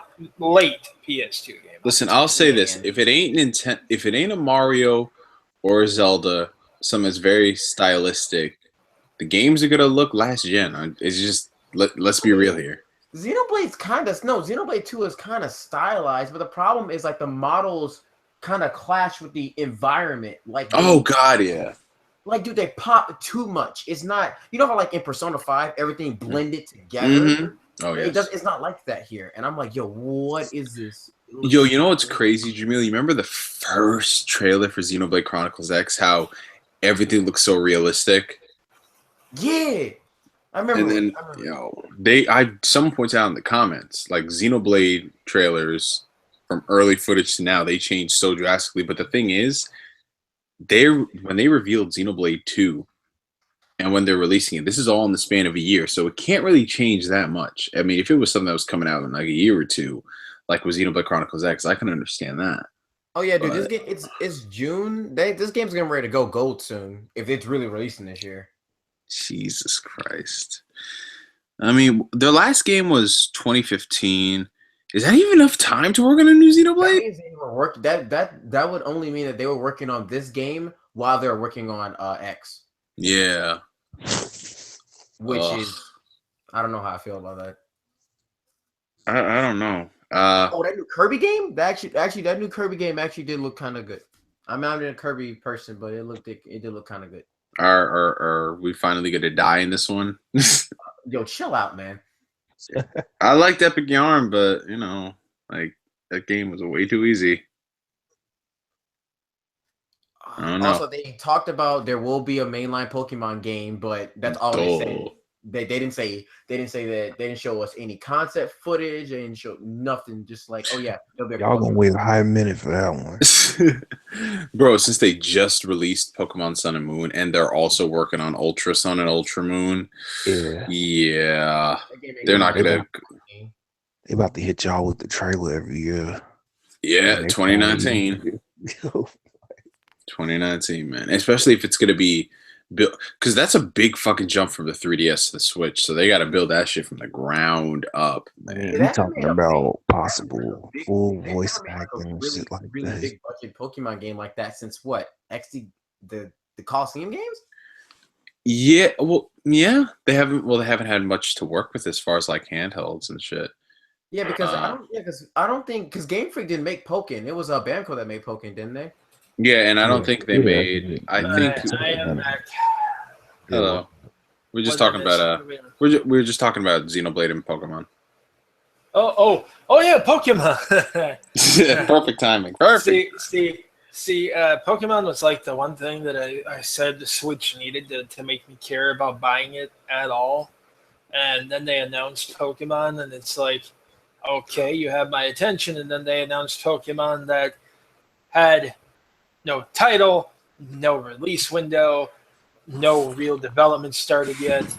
And it's like, okay, you'll have my attention in about 2 to 3 years.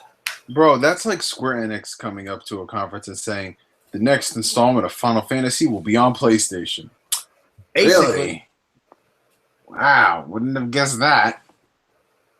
Yo, we actually missed something about Metroid. Y'all know, so why is Retro not making this Metroid game? What are they doing?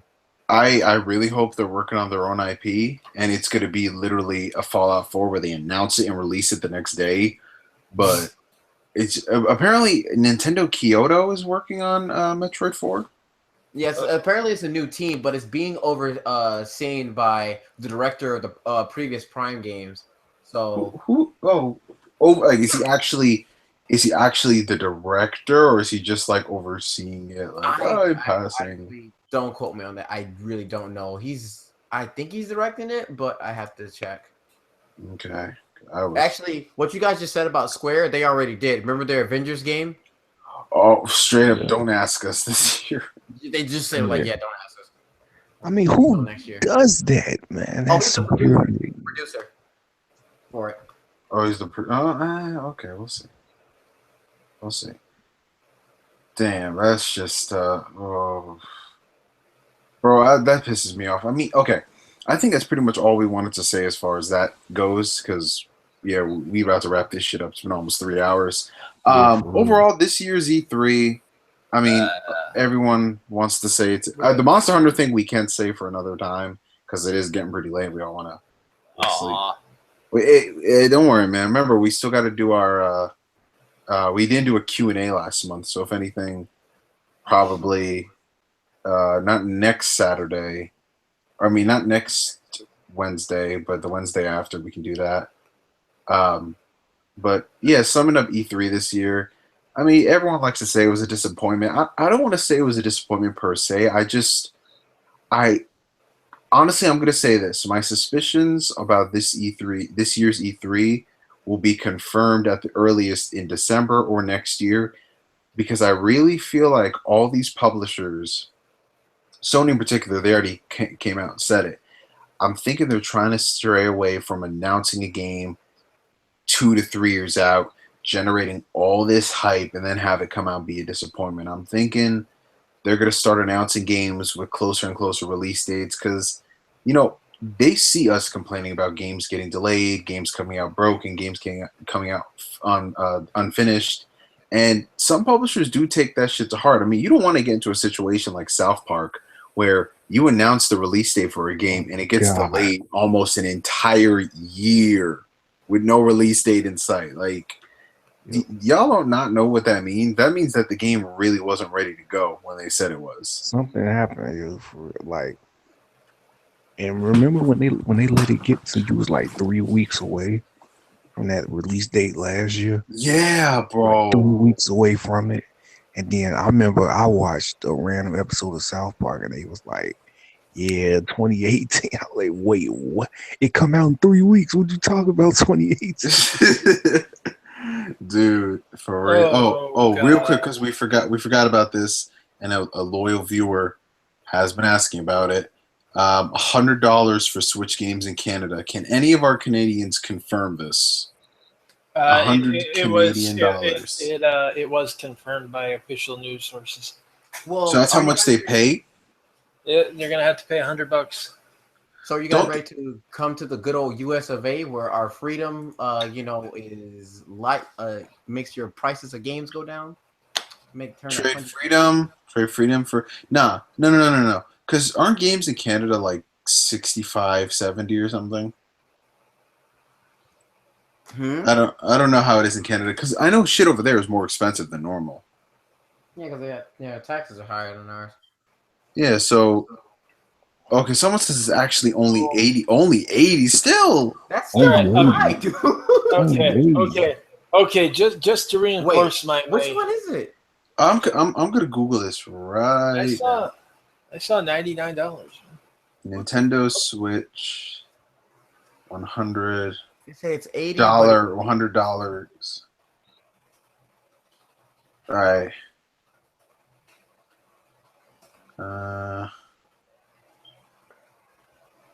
Hardcoregamer.com. Nintendo Switch games will cost $99.99 in Canada.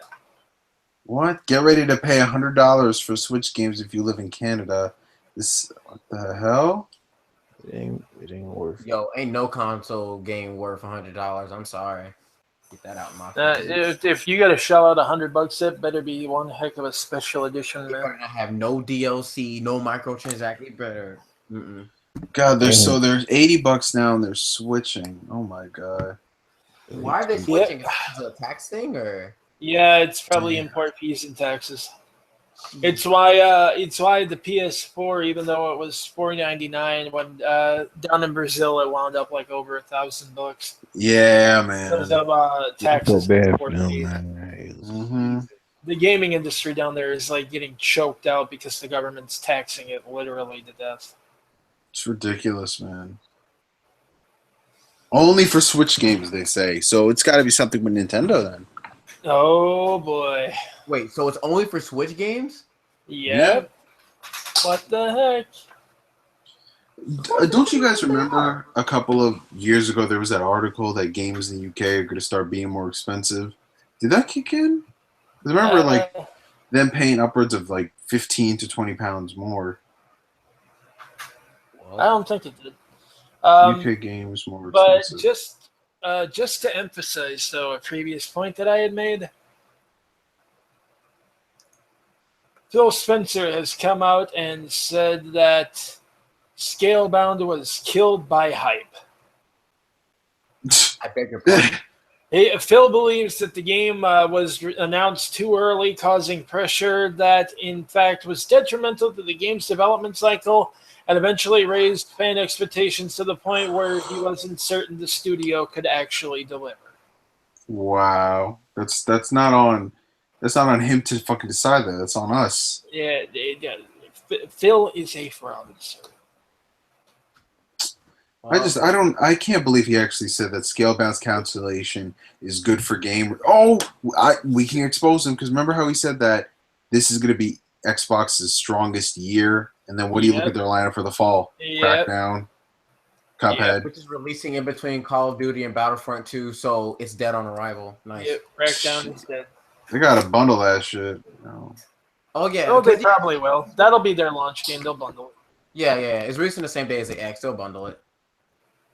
And the change is happening. And the Switch itself is 600. What? Excuse me? No, okay. I need clarification. Are the consoles? What's going on? Because people are saying Nintendo shit is getting gouged in Canada. Okay, I need. Wait, is it 600? What about for the PS4 and Xbox One? Okay. ARMS and Mario Kart. PS4 pricing in Canada. The PlayStation 4 will launch in Canada and the United States. Okay, so it was only $430. The second model will also be available for $530, though this is not set in stone. All right, I'm going to check out Amazon Canada. So it Switch is $400. Jesus Christ! Nah. All right, let me fam. I'm looking at it right now. It's saying $599. Someone says PS4 is $299. Oh, okay. That's Canadian $299. 1 terabyte model is $379, and a Pro is $499.96. Jeez, it's $100 more. Y'all better. You can't even tell them to come down here and buy shit because it's like. But a PlayStation 4 Pro is still going to be $100 cheaper than a Switch. Oh my god, that makes no sense. Right. Well, I don't know about y'all, but I do have to hop off now because I got some stuff to take care of, and I got to get the bags. Facts. I gotta be up. I gotta go work out. I gotta go work out in a few hours. All right. Well, gentlemen, ladies, creatures of the deep, thank y'all so much for joining us on this stream. This shit was fun, bro. I know this is very rare for a live stream, but the longer we went, our viewers increased. I think we were capping around like 70-something. That's which for a really late spontaneous live stream. That's actually pretty good. Yeah. So imagine what we could do if we actually held one of these during staying hours. Yeah, we go hard, man. And first off, shout out to the dedicated chat right here. This is the last compliment I'll say before we gotta go. Shout out to y'all. Thank you so much for sticking with us through the stream, all 3 hours. Y'all the real MVPs. Y'all have a good night. Y'all have a good morning. Just whatever it is. Exactly. So take care, y'all. Have a good one. Peace. Yeah. Adios, people.